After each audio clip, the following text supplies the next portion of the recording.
እንደምን ውላችኋል የእግዚአብሔር ቤተሰቦች። አሜን። የእግዚአብሔር የአምላካችን ስሙ ከአጽናፍ እስከ አጽናፍ ከፀሐይ መውጫ እስከ ፀሐይ መጥለቂያ በፍጥረት አንደበት ሁሉ የተመሰገነ ይሁን። ገጠመኝ 176ኛ ላይ ደርሰናል። እንግዲህ በሁላችንም ህሊና ውስጥ አንድ የተተከለ ሐሳብ አለ። እሱም አሁን ባለንበት ዘመን የመጨረሻው ዘመን ላይ የደረስነው ብለን ነው የምናስበው። አዎ ልክ ነው። ቀኑም ሲሰላ ካልኩሌት ሲደረግ ወይም ደግሞ ሂሳቡን እኔም አንዳንድ ቀመሮችን ምናምን የተለያዩ ነገሮችን ሳይ ያለንበት ዘመን ቁጥሩም ጊዜውም ትንቢቱም እየተፈጸመና እየተገባደደ ያለበት ዘመን ላይ ያለነው። ለንስሐ ራሱ ጊዜ ያለ አይመስለኝም። እንኳን አይደለም ለኃጢአት ቶሎ ብለን ኃጢአቶቻችንን አስወግደን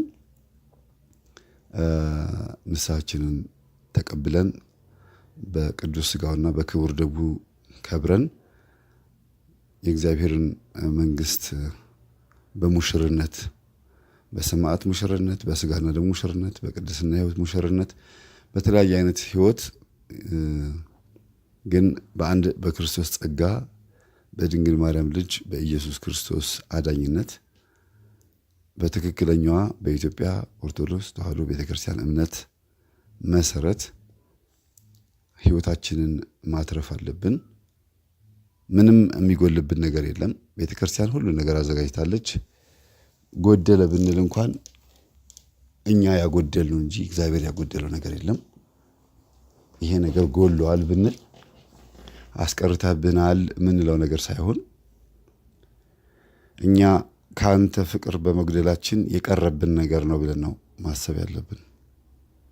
ዛሬ ስለ እርግማን መንፈስ ነው የምንነጋገረው። የእርግማን መንፈስ በጣም ከባድ ነው። በሄድንበት ነው የሚከተለው። ምንም ፋታ አይሰጥም።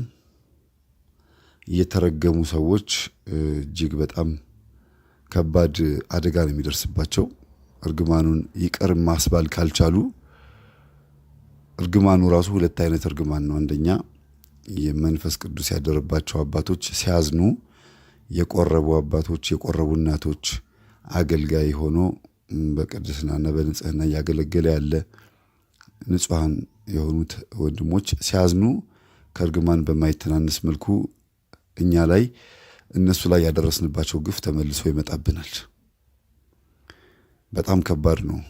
በዚህ አጋጣሚ አንድ ወንድማችን እስር ቤት በማስተምርበት ሰዓት ምንድን ያለኝ የታሰረበት ምክንያት አንዲት ነርስ በጩቤ ወግቶ ነው። ነርስ ናት። እናቱ ታመው እንደምንም ብሎ በታክሲ በላዳ አጣድፎ ተሸክሟቸው አምጥቶ አክሙልኝ ብሎ ደንግጦ እያለከለከ ካርድ አውጣ ትለዋለች። እሺ ካርድ አወጣለሁ፣ እስከዛ ግን ለእናቴ የሚያስፈልገው ነገር አድርጊላት። ካርድ አውጣ ትለዋለች። እሺ አደርጋለሁ፣ ችግር የለውም አወጣለሁ። እናንተ ግን እናቴ መጀመሪያ ተረከቡኝና የሚያስፈልገውን ቶሎ ተንከባከቡልኝ፣ እናቴ እየደከመች ነው አላቸው። ልጅቷ ምንም አልመሰላትም። እሺ ችግር የለውም እሳቸው እንቀበልሃለን፣ ግን አንተ ሄድና ካርድ አውጣ፣ ከዛ የሚያስፈልገውን ነገር አሟላለችው። ከአፏ የሚወጣው ቃል ይሄ ብቻ ነው። የሚገርማችሁ የመስሪያ ቤቱ ሕግ ይሁን የዛ የድርጅቱ ልበለው፣ እኔ ሆስፒታል ለማለት ይከብደኛል። ወይ ድርጅት ወይ መስሪያ ቤት ነው የምለው። ደሞዝ መቀበያ በወር ደሞዝ መቀበያ ነው ማለት የሚቻለው። ቶሎ ብሎ ለሰው ነፍስ ቅድሚያ ለካርድ ሳይሆን ቅድሚያ ለሰው ነፍስ ነው ክብካቤ የሚያስፈልገው። እና ይሄ ልጅ ካርድ ለማውጣት ወዲያ ወዲህ ሲንቀሳቀስ ሲመለስ እናቱ ወንበር ላይ እንደተቀመጡ እንዳስቀመጣቸው ነው ያሉት። እንክብካቤም አልተደረገላቸው ምንም አይነት። ያው ኤመርጀንሲ የሚባል ቦታ ላይ እንደተቀመጡ ምንም አልተደረገላቸውም። የግል ሆስፒታል ወይም የመንግስት ሆስፒታል ላይ ያለ የሚታይ ትልቁ ችግር ነው። በእርግጥ በብዛት ይሄ ነገር የሚታየው በመንግስት ሆስፒታል ነው። ግን በግል ሆስፒታልም ራሱ በጣም ከባድ ችግር አለ። በጣም የግል ሆስፒታል ውስጥ በጣም ከባድ፣ ከካርድ ጋር በተገናኘ ብቻ አይደለም ከሌላም ነገር ጋር መታችሁ ብቻ አልጋውን ቀመስ አድርጋችሁ ሊሄዳችሁት ነገር አልጋውን እኮ ነው። ሌላ ምንም እኮ የተደረገላችሁ ነገር የለም። አልጋውን ቀምሶ በመሄድ ብቻ በጣም ከባድ ገንዘብና ከባድ ችግር ነው ልሳችሁ የምትወጡት። ይሄ ልጅ መጨረሻ ላይ እናቱ አረፉ። እዛው ወንበር ላይ ነው የተቀመጡ። ከዛ አበደ አበደ አበደ። እንዴት እንደዚህ ይሆናል አለ። ሁሉም ሰው የያዙት ካልገደልኩ አለ። ምንም ማድረግ አይቻልም። ሄደ። ከ3 ቀን በኋላ ተመልሶ መጥቶ ጠብቆ ልጅቷን በጩቤ ወጋት፣ ገደላት፣ ታሰረ። ሌላ ነገር የለም። በቃ ይሄ በጣም ከባድ፣ በጣም ለራሷም ህይወት ጠንቅ ሆነባት። ድርጅቱ ያዘዛትን ነገር በተግባር ልትፈጽም ነው እዛ ቦታ ላይ እሷ ካርድ ስትል የነበረው፣ ግን የህሊና ጉዳይ ሊቀድም ይገባ ነበር። ህሊና የሚባል ነገር አለ። ህሊና በጣም በጣም ከባድ ነው። እሱ ካልፈረደ እኛ እንዲህ ነው ነፍሳችን የምናጣው። ህሊና እኮ ቅን ፍርድ ሲፈርድ ሰዎችን ብቻ አይደለም የምንረዳው፣ ነፍሳችንን እናተርፋለን በሁለት መንገድ። አንደኛ የህሊና እርካታ፣ ሁለተኛ ነገር ደግሞ ከጸጸት። በቃ ሁልጊዜ ይሄ ልጅ አልረዳሁትም፣ ይሄ ልጅ ሳላግዘው ሳረዳው እንደዚህ ሆኖ ቀረ፣ አካል ጉዳተኛ ሆኖ ቀረ። ወይም ደግሞ በቃ ይሄ ልጅ እናቱን እንኳን ሳላሳክማት ገንዘብ ስጡኝ፣ አበድሩኝ እያለ ማሳከሚያ ስጡኝ እያለ ሳንሰጠው እየተባለ በሰፈር ውስጥ ምንም ገንዘብ በማጣት ብቻ ቤተሰቡን ያጣ፣ አካል ጉዳተኛ ሆኖ የቀረ፣ ትምህርት ሳይማር የቀረ በጣም ብዙ ሰው አለ። ህሊና ግን ይፈርዳል። እና ሰርታት በላም እያላችሁ ትታችሁት ንቃችሁት፣ ወይም ደግሞ ባላስፈላጊ ቃላት አልፋችሁት የሄዳችሁት ሰው የእናንተ ልጆች ትምህርት ቤት ጨርሰው ስራ ይዘው በአጠገቡ ሲያልፉ እሱ ግን ሰርቶ መብላት ያቃተው በምን እንደሆነ ሳታጣሩ እንኳን ሰርታት በላም ከምትለምን እያላችሁ ያለፋችሁት ሰው እስካሁን ድረስ እንደዛው ሆኖ ቀርቷል። ወይ በመናፍስት አሰራር፣ ወይ ደግሞ ገንዘብ በማጣት፣ ወይ ሞራል አጋዥ ረዳት በማጣት፣ ወይም ይሄ ልጅ የሆነ ችግር ሊኖርበት ይችላል ሰርቶ የማይበላበት። ጠጋ ብላችሁ ብታማክሩት ብታነጋግሩት በጣም ብዙ ነገር ትጠቀሙ ነበረ ቤተሰቦቼ። እና ይሄ ልጅ እስር ቤት ያለው ልጅ በዚህ መልክ ነው የታሰርኩት፣ የተፈረደብኝ በዚህ ምክንያት ነው፣ የሰው ነፍስ አጥፍቼ እናቴም ሞታ እኔም ታስሬ ቤቱ ይኸው ባዶ ነው፣ እኔና እናቴ ብቻ ለምንኖረው ማንም የለበትም፣ እንዲህ አይነት ህይወትም አለ ብሎ ጎን ለጎን ሲነግረኝ በጣም ነው ያዘንኩትና ለምንድን ነው ይሄን የነገርኳችሁ? ከእርግማን ጋር በተገናኘ ተረግም ያለው ነው የሚለው። ተረግም ያለው የረገመኝ አባቴ ነው፣ አይለፍልህ ብሎ የነካኸው ነገር በሙሉ ይበላሽብህ ብሎ ረገመኝ። ይሄ ሁሉ ግን ለጫት መቃሚያ ገንዘብ ስላልሰጠሁት ነው። ወይ እግዚአብሔርን ተጠግቼ እርግማኑን አልቀበልም አላልኩም። ሳስተምር የገባው ነገር ነው። እንግዲህ አሁን እዛው እስር ቤት ውስጥ ቁጭ ብሎ ሲማሩ እያንዳንዱን ታሪካቸውን ብነግራችሁ በጣም ነው የምትደነቁት። በጣም የታሰሩበት መንገድ ግን ከፖለቲካ ጋርና ከመንግስት ጋር የተነካካውን ነገር ነው ማልነግራችሁ። የግል ህይወት በጣም አስገድዶ ደፍሮ የገባውን ልጅ ታሪክ ብትሰሙ አትፈርዱም። በቃ ለምን ደፈረ እንዲያውም 20 ዓመት ነው የሚገባው ምናምን ብለው የሚፈርዱ ሰዎች በጣም ከሚገባው በላይ እነሱ ላይ ነው ፍርድ የሚገባው ብዬ ነው ያሰብኩት። ይሄ ልጅ አስገድዶ በመድፈሩ የመጣበት ችግር እስር ቢሆንም ግን ለምን አስገድዶ እንደደፈረ ማንም ሰው ሊረዳው አልቻለም። እያለቀሰ ነው የተናገረው። እኔ ገጠመኝ በምናገርበት ሰዓት በማስተምርበት ሰዓት እና እዛ እስር ቤት ውስጥ ወንጌል ሳስተምራቸው መጀመሪያ ስቅስቅ ብሎ ያለቀሰው እሱ ነበረ። እኔ አላቅም ስባንን ብልቴም ሆነ ልጅቷ በደም ተለውሳን ነበረ ራሴን ያገኘሁት ነው ያለው። ምንም የማውቀው ነገር የለም። ታጓራ ነበረ፣ ይጮህ ነበረ ምናምን ብሎ ሲሉ እጄን ታስሬ ነው የነቃሁት አለ። ፎቶ እያነሱኝ ምናምን ምንድን ነው ብዬ ስጠይቃቸው ደግሞ ምንድን ነው ትላለህ እንዲህ ብሎ በካልቹ በጫማ ጥፊ ነው የመቱኝ መሬት ላይ። እባካችሁ ምን እንደተፈጠረ እኔ አላቅም ስላቸው የምታስመስለውን እዛው ሂድና የምታስመስልበት ቦታ አስመስል ነው ያሉኝ። እና እኔ ያደረኩትን አላውቅም ነው የሚለው እስካሁን ድረስ። እንዴት እንደተፈጠረ እዛ ቤት እንዴት እንደገባሁ ማውቀው ነገር የለም ያለው። የሚገርማችሁ ይኸው ስንት ዓመት 9 ዓመት 10 ዓመቱን ታስሯል። እንግዲህ የተፈረደበት 16 ዓመት ነው። ገና 6 ዓመት እንግዲህ ይቀረዋል። ምንድነው ይሄ ከመናፍስት አሰራር አንጻር አስፈቅጄ ወንጀል መርማሪዎቹን አስፈቅጄ እንዲህ አይነት ታሪኮችን እንዴት ነው ህዝብ እንዲማር ህዝብ የሰውን ችግር እንዲረዳና ቢያንስ ጥንቃቄ እንዲያደርጉ ባስተምርበት ስራቸው ጊዜ ሙሉ 100% ፍቃድ ነው የተሰጠኝ። በጣም ደስ የሚለው ነገር ንስሐ አባት ይዤ ሄጄ ንስሐ እንዲገቡ መፈቀዱ ነው። ወደ ቁም ነገሩ እንምጣ። የእርግማን መንፈስ በጣም ከባድ ነው ቤተሰቦች። የእርግማን መንፈስ ከዚህ በፊትም አቅርቤላችኋለሁ። አባቴ የጫት መግዣ ገንዘብ ስላልሰጠሁት ረገመኝ ነው የሚለው። የጫት መግዣ ገንዘብ ማለት አስተውሉ፣ በዱዓ ሊመርቁት ነው። ዱዓ ላድርግልህ ያለኝ እምቢ ስለው አልፈልግም እኔ እንዲያውም ያንተ ዱዓ ምንም አልጠቀመኝም አልፈልግም ስለው ረገመኝ ነው የሚለው። ወይ እግዚአብሔርን ይዤ አልመረቀኝ ማነው አልረገመኝ። እግዚአብሔርን ሲይዝ እርግማኑ እንዲቀር ማድረግ ነበረብኝ። ወይም ደግሞ እሱን እሺ ብዬው ምርቃቱን ተቀብዬ ወይ ከራሱ ጋር በሀሳብ አልተስማማሁኝ ዝም ብዬ ዱርዬ ሆኜ ንቄው ለዚህ በቃሁኝ ነው የሚለው። እና ጥንቃቄ ማድረግ ያለብን ነገር አለ። እሱም በኋላ እንማማርበታለን። አሁን ስለ እርግማን መንፈስ ነው የምናወራው። የእርግማን መንፈስ በጣም ከባድ ነው። ሕይወትን ያበላሻል። ያ በተቃራኒው ደግሞ የምርቃት መንፈስም አለ የሚመርቅ። በዛር መንፈስ ተመርቀው በዛር መንፈስ የሚረገሙ ሰዎች አሉ። ማብራሪያውም በኋላ እመጣበታለሁ። ታሪኩን ልጀምርላችሁ። ወንድማችን የመንግስት መስሪያ ቤት ሰራተኛ ነው። ባለ ታሪካችን ማለት ነው። የመንግስት መስሪያ ቤት በሚሰራበት ሰዓት የተዋወቃት አንዲት ሻይ ቡና የምትል እህት አለች። እሷን ተዋውቆ ያገባታል። ወጣ ብሎ ሻይ ቡና ሲጠጣ የዛው የሚጠጣበትን ሂሳብ እንዳይከፍል እየተነገረው በፍቅር ተጣምረው አንድ ሀሳብ አንድ አምሳል ሆኑ። ከዛን ጊዜ ጀምሮ ምግብ የመጣ ይበላል፣ ሻይ ይጠጣል። ፍቅረኛሞች ከሆኑበት ጊዜ ጀምሮ ብቻ ሳይሆን አጠቃላይ እሱ እዛ ሆቴል ሲመጣ ወይም እሷ የምትሰራበት ድርጅት እሷ የምትሰራበት ካፌ ሲመጣ ሁሉም ያውቃሉ በፍቅር እንደተጣመሩ። ስለዚህ ለየት ያለ መስተንግዶ ነው የሚደረግለት እና ከጊዜ በኋላ ግን ያው አንድ ሆነው መኖር ጀምረዋል። ልጆች ወልደዋል። 2 ልጆች መንታን የወለደችው። ያው መንታ መውለድ በጣም አደገኛ እንደሆነ ታውቃላችሁ። በጣም በጣም ከባድ ነው። የሁለቱንም ባህሪ መያዝ ማለት እጅግ በጣም ነው የሚከብደው። 2 ጊዜ መንታ የወለደችን አንዲት እናት ታሪክ አቀርብላችኋለሁ። በሶስተኛም እንግዲህ መንታ እርጉዝ ነሽ ተብላ ያደረገችው የተፈጠረውን ተአምር አንድ ቀን አቀርብላችኋለሁ። እና ስታረግዝ መንታ ነው የምታረግዘው። ልጆቹን ማስተዳደር የምትችልበት ገንዘብ ሳይኖር መንታ ማርገዝ ማለት በጣም ከባድ ነው። አስቡት፣ በአይነ ህሊናችሁ ሳሉት እስቲ። በተከታታይ 3 ጊዜ መንታ መውለድ።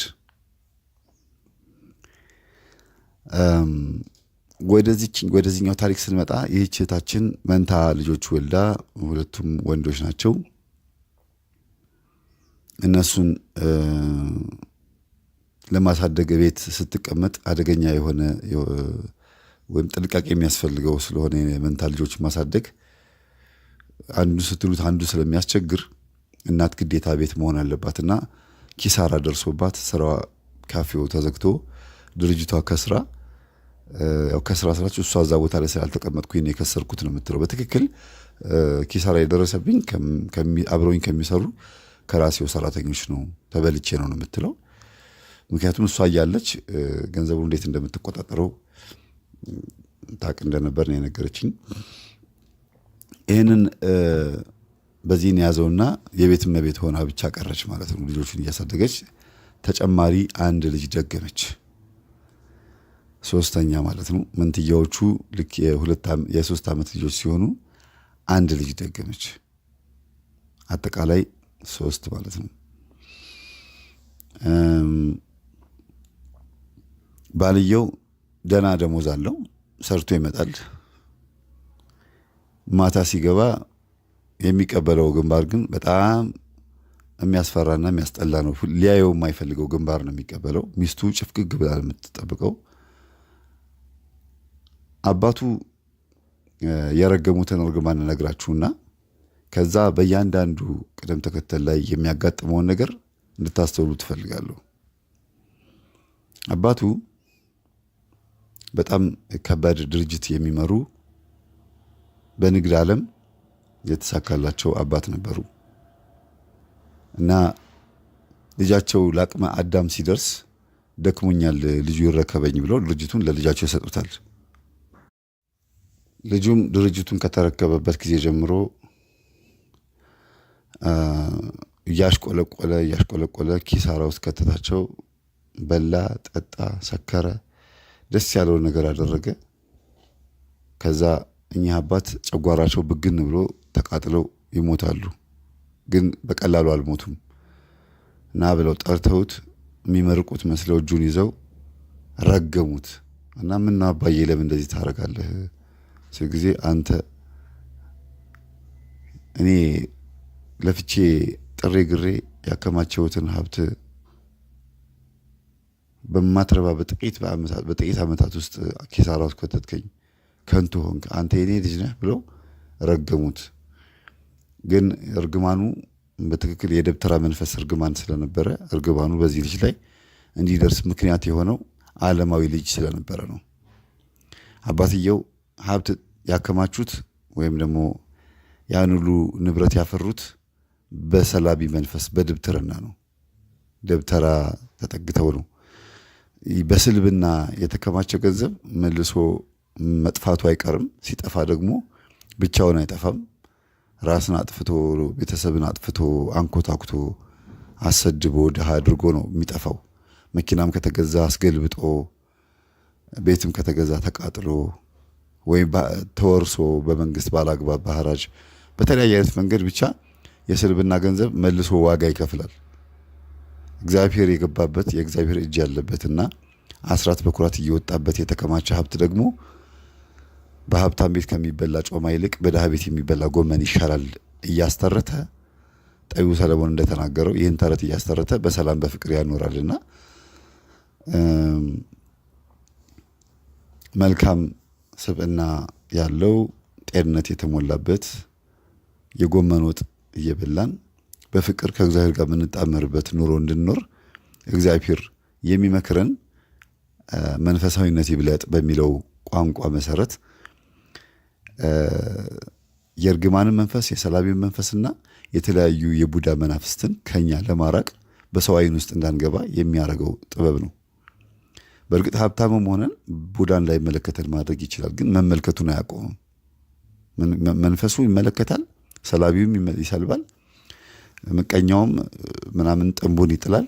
እኛም ደግሞ ገንዘባችንን በአካውንታችንን እናከማቻለን። ከዛ በኋላ አስራት በኩራት እያወጣን ከሆነ እንባረክበታለን። አለበዚያ ግን ከንቱ ነው የሚሆነው። ይኸውላችሁ ገንዘብ ቤትም ይምጣ ተመልካች አለው ወይም ቆጣሪ አለው። ገንዘብን የሚቆጥረው ወይም የሚመለከተው ሰው ሁሉ ግን ይጠቀምበታል ማለት አይደለም። ይሄ ልጅ የአባቱን ሀብት ንብረት ያባከነው ከመሬት ተነስቶ አይደለም። የሰላቢ መንፈስ እጁ ላይ አርፎበት፣ የምቀኞች መንፈስ እጁ ላይ አርፎበትና የቡዳ መንፈስ ተመልክቶት ነው። የሆነ ሀብት ንብረት ላይ ስትደርሱ ጎረቤት ያያችኋል።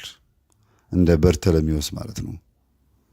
የጤሜዎስ ልጅ በርተለሚዎስ ጥሩት ብሎ ጌታችን የዳዊት ልጅ ሆይ ማረኝ እያለ ሲጮህ ጸጥ ብሎት ሲያልፍ ዝም ብሎሃል እኮ ዝም ብለህ ቁጭ በል አልፎሃል፣ አንተን አይሰማህም እያሉ ሲሉ የነበሩ ሰዎች ጥሩት እስቲ ብሎ ጌታችን ዞር ብሎ ሲያስጠራው ይጠራሃል፣ ጌታችን ይጠራሃል፣ ና ብለዋል ብለው ደግሞ የሚያሸረግዱ ሰዎች አሉ። በሰፈር ውስጥም ጭምር ማለት ነው። በጎረቤትም ለምን አለፈለት፣ ለምን መኪና ገዛ፣ ለምን ቤት ገዛ፣ ለምን ህይወቱ ተቀየረ፣ እንዴት እንደዚህ ሊሆኑ ቻሉ ብሎ የሚመቀኝ በቡዳ አይን የሚመለከት የደብተራ መንፈስ ባይኑ ላይ ያለበት፣ የሰላቢ መንፈስ ባይኑ ላይ ያለበት፣ የምቀኝነትና የክፋት መንፈስ ባይኑ ላይ ያለበት እንዳለበትም እንኳን የማያቅ ሳይሆን የሚያቅም ሆኖ እንኳን ያንን መንፈስ የሚያስተናግድ ነው። በአሁኑ ሰዓት ሰይጣን ሰው እንዴት እንደሚያደርግ እያወቀ አጋንንት መሆኑን እየተረዳ ግን በዛው መንፈስ አይን መልሶ እየተመለከተ ምቀኛ ይሆናል።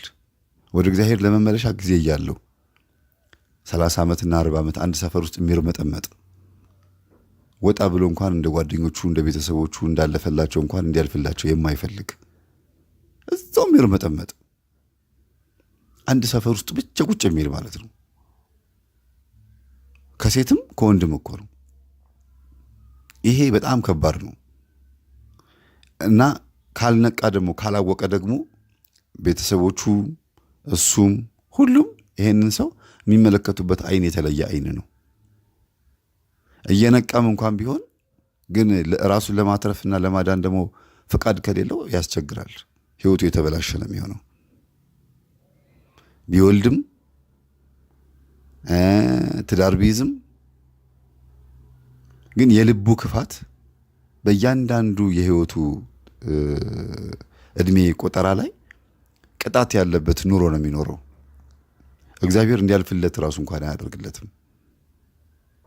ይሄ የሚያሳየው እኛ በእያንዳንዱ ስቴፕ ሰዎች ላይ ምቀኝነት ባሰብንና ክፋትን ባሰብን ቁጥር እግዚአብሔር ለኛ የሚከፍለን ዋጋ ነው። ልጆቻችን ላይ ውጤቱን እናየዋለን፣ በባህሪያቸው፣ በጸባያቸው፣ በገንዘባችን ላይ ውጤቱን እናየዋለን፣ በበረከቱ፣ በጤንነታችን ላይ ውጤቱን እናየዋለን። በእያንዳንዷ እንቅስቃሴ ላይ ጤንነታችንን እናየዋለን፣ ውጤታችንን።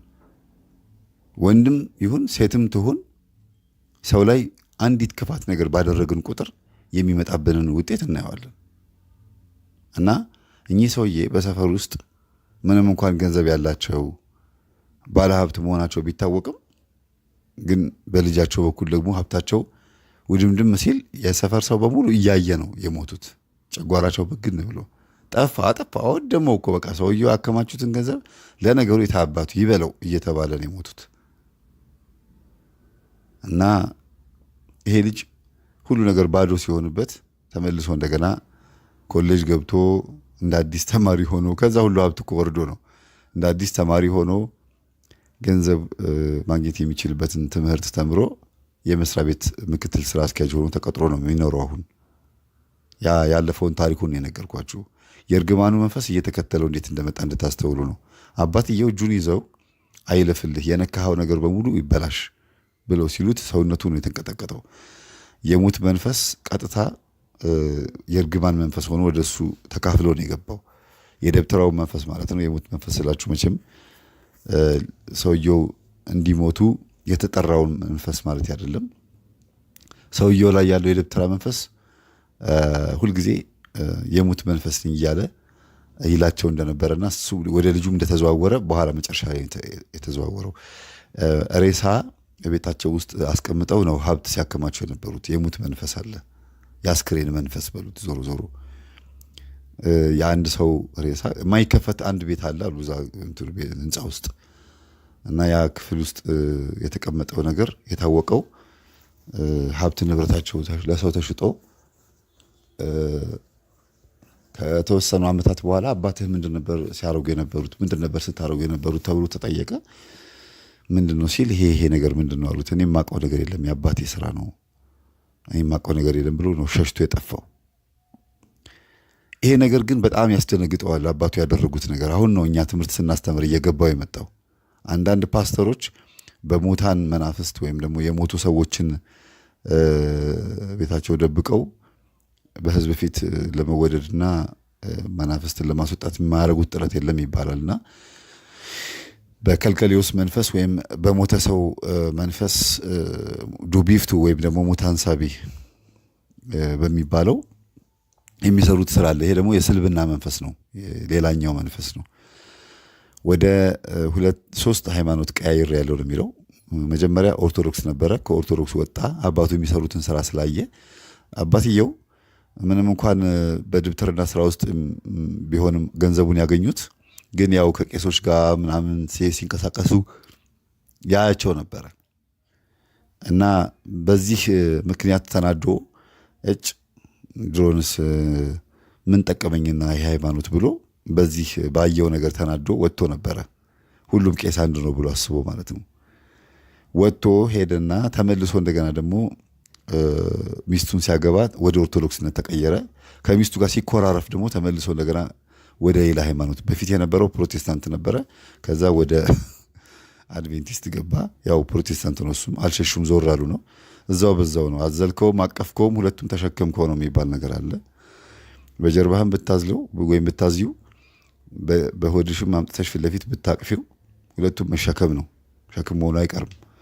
እና ፕሮቴስታንትም ገባ፣ አድቬንቲስት ጆቫም ገባ፣ ሙሉ ወንጌል መሰረተ ክርስቶስ ገባ፣ ጎደሎም ምንም ውስጥ ይግባ፣ ያው ዞሮ ዞሮ ኢየሱስን በፍጡር መልክ ማየትና አማላጅ ነው ብሎ ባሰብ ነው። ሌላ ነገር የለውም።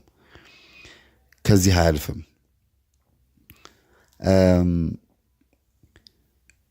ያልሞከረው ነገር የለም። አባቱ ያመልኩት ወደ ነበረበት ቦታ ለመመለስ ብዙ አሳስቦት ነበር። ይሄ ነገር ጥበብ ነው እኮ ዝም ብለህ ነው የአባትህን መንገድ ብትከተል እንደዚህ አትሆንም ብለው ሲሉት ወስውሶኝ ነበረ ወደዛ ለመግባት። ግን ዘመናዊ ኑሮ እኖር የነበርኩኝ ሰው ስለነበርኩኝ ይሄ ነገር መቀበል ከበደኝ ነው የሚለው። መልካም ነበር ዘመናዊ ኑሮ እየኖረ ግን ቢመረምር መልካም ነበረ። ግን ደግሞ እየበለጠ የጎዳው እግዚአብሔርን ሳይዝ ነበረ ዘመናዊ የሆነው። አምላኩን ፈጣሪውን ሳያቅ ነበረ አራዳ ለመሆን የሞከረው። ያው አረደው እንግዲህ አራዳ ማረድ ነው ብያቸዋለሁ። የአራዳ ልጅ ይባላሉ። ማታ ማታ ማጅራት እየመቱ ከመጠጥ ቤት ከፒያሳ ከካሳንቺስ መጠጥ ቤት ሲወጣ ማጅራት እየመቱ እየደፉ እያረዱ የወጣን ስም ምንድን የሚባለው ለዘመናዊነት ስንጠቀምበት ይገርማልና ይሄ ልጅ በጣም ብዙ ነገሮችን አሳልፍ ያለው ነው የሚለው። ከሴት ጋር በተገናኘ በገንዘብ በኩል ያልሄድኩበት ቦታ የለም፣ ያልተዝናናሁበት ቦታ የለም። ውጭ ሀገር ራሱ ዱባይን እንደ ቁርስ ቤትና እንደ ምሳ ቤት ነበር መቆጥራት። በቃ ሄጄ ቁርስ በልቼ ምሳ በልቼ ምናምን በማግስቱ መመጣበት ሁኔታ ሁሉ ነበረ ነው የሚለው። ታሪኩን ሲናገር ይሄን ታሪክ ያሳለፈ ሰው አይመስልም ስታዩት፣ አሁን ሁኔታው አቋሙን ስታዩት ማለት ነው። ግን በሄደበት ቦታ ሁሉ ነገር እጁ ላይ ዜሮ ይቀርበታል። አሁን ይህን ሁሉ የተረኩላችሁ በእነዚህ ቦታዎች ሁሉ እርግማኑ ይከተለው እንደነበረ ነው። 4 ቦታ ላይ ያሉትን ነገሮች ልንገራችሁ። በመሀል ትዝ ካለኝ ጨምርላችኋለሁ። ግን በወረቀት የያዝኳቸውን 4ቱን ልንገራችሁ። በመጀመሪያ አባቱ ከሞቱበት ጊዜ ጀምሮ ትዳር ለመያዝ ሞክሮ አልተሳካለትም። ትዳር ለመያዝ የሞከረው ደግሞ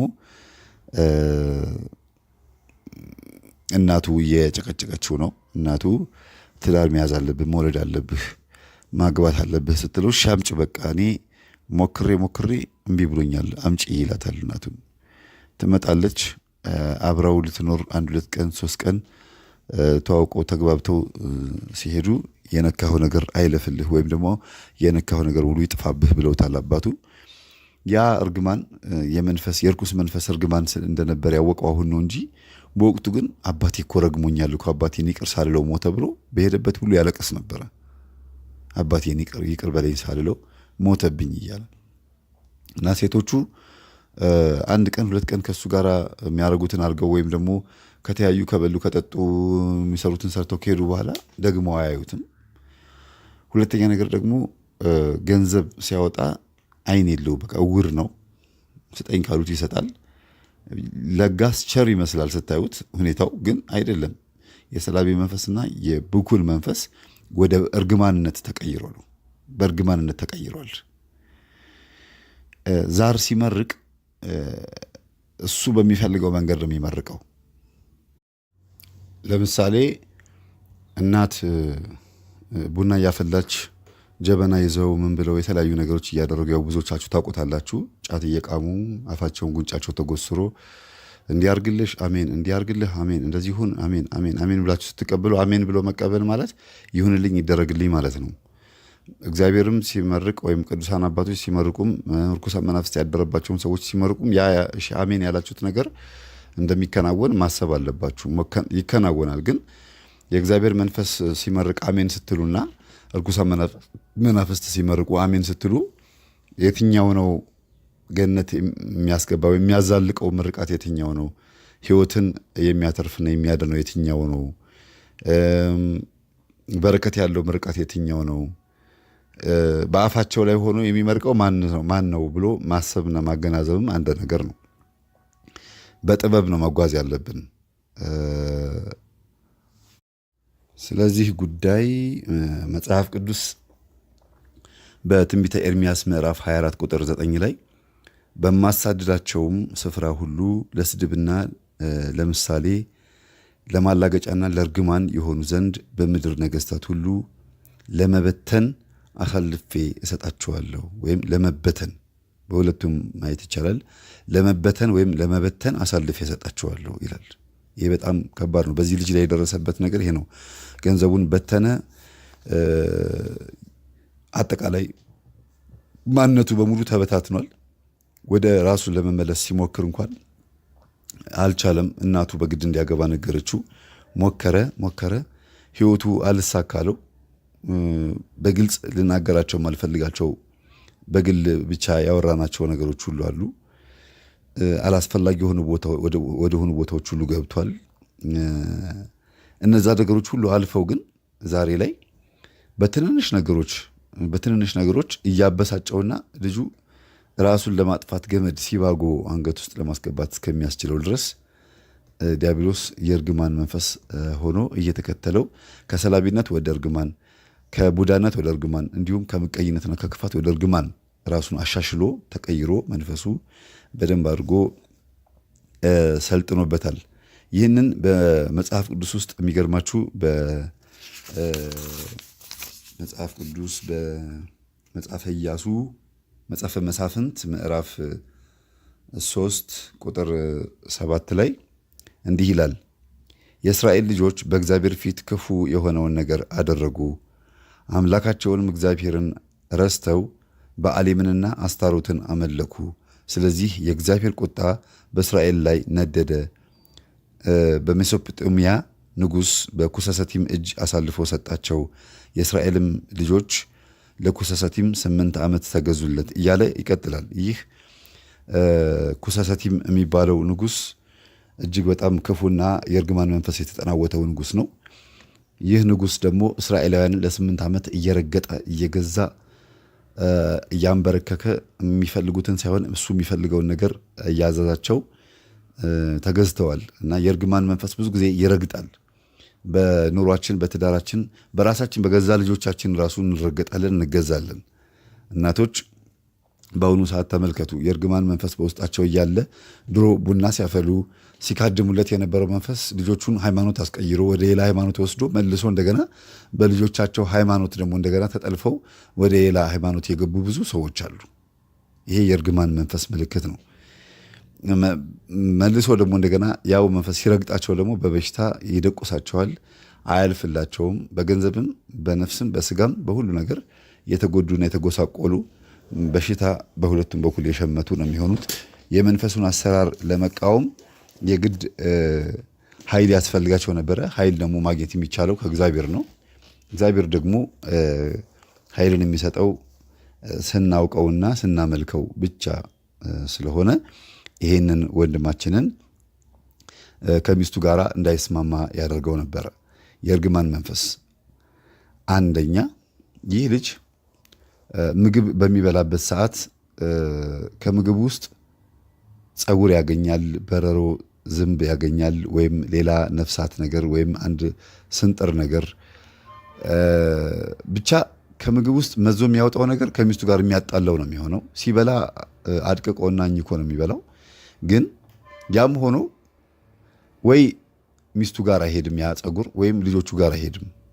ቀጥታ ምግቡን በንጽህና ነው የምሰራው ነው የምትለው ሚስትየዋ። ምግብ ውስጥ የሚገኘው ነገር እንከን የሚገኘው ባለቤት አፍ ውስጥ ነው። ወይ ሊጎርሰው ሲል ፀጉሩ ተንጠልጥሎ ፊት ለፊት ያየዋል። ፀጉሬን በሻሽ ድብን አድርጌ አስሬ ነው እንግዲህ ምሰራው ነው የምትለው እሷ። ከዚህ በላይ ልላጨው አልችልም፣ ምን ላድርግ ነው የምትለው። ፀጉሬን ሳሽገው ደግሞ ሌላ ነፍሳት ይገኛሉ እና በንጽህና ነው ምግቡን የምሰራው፣ በጣም በጥንቃቄ ነው የምሰራው።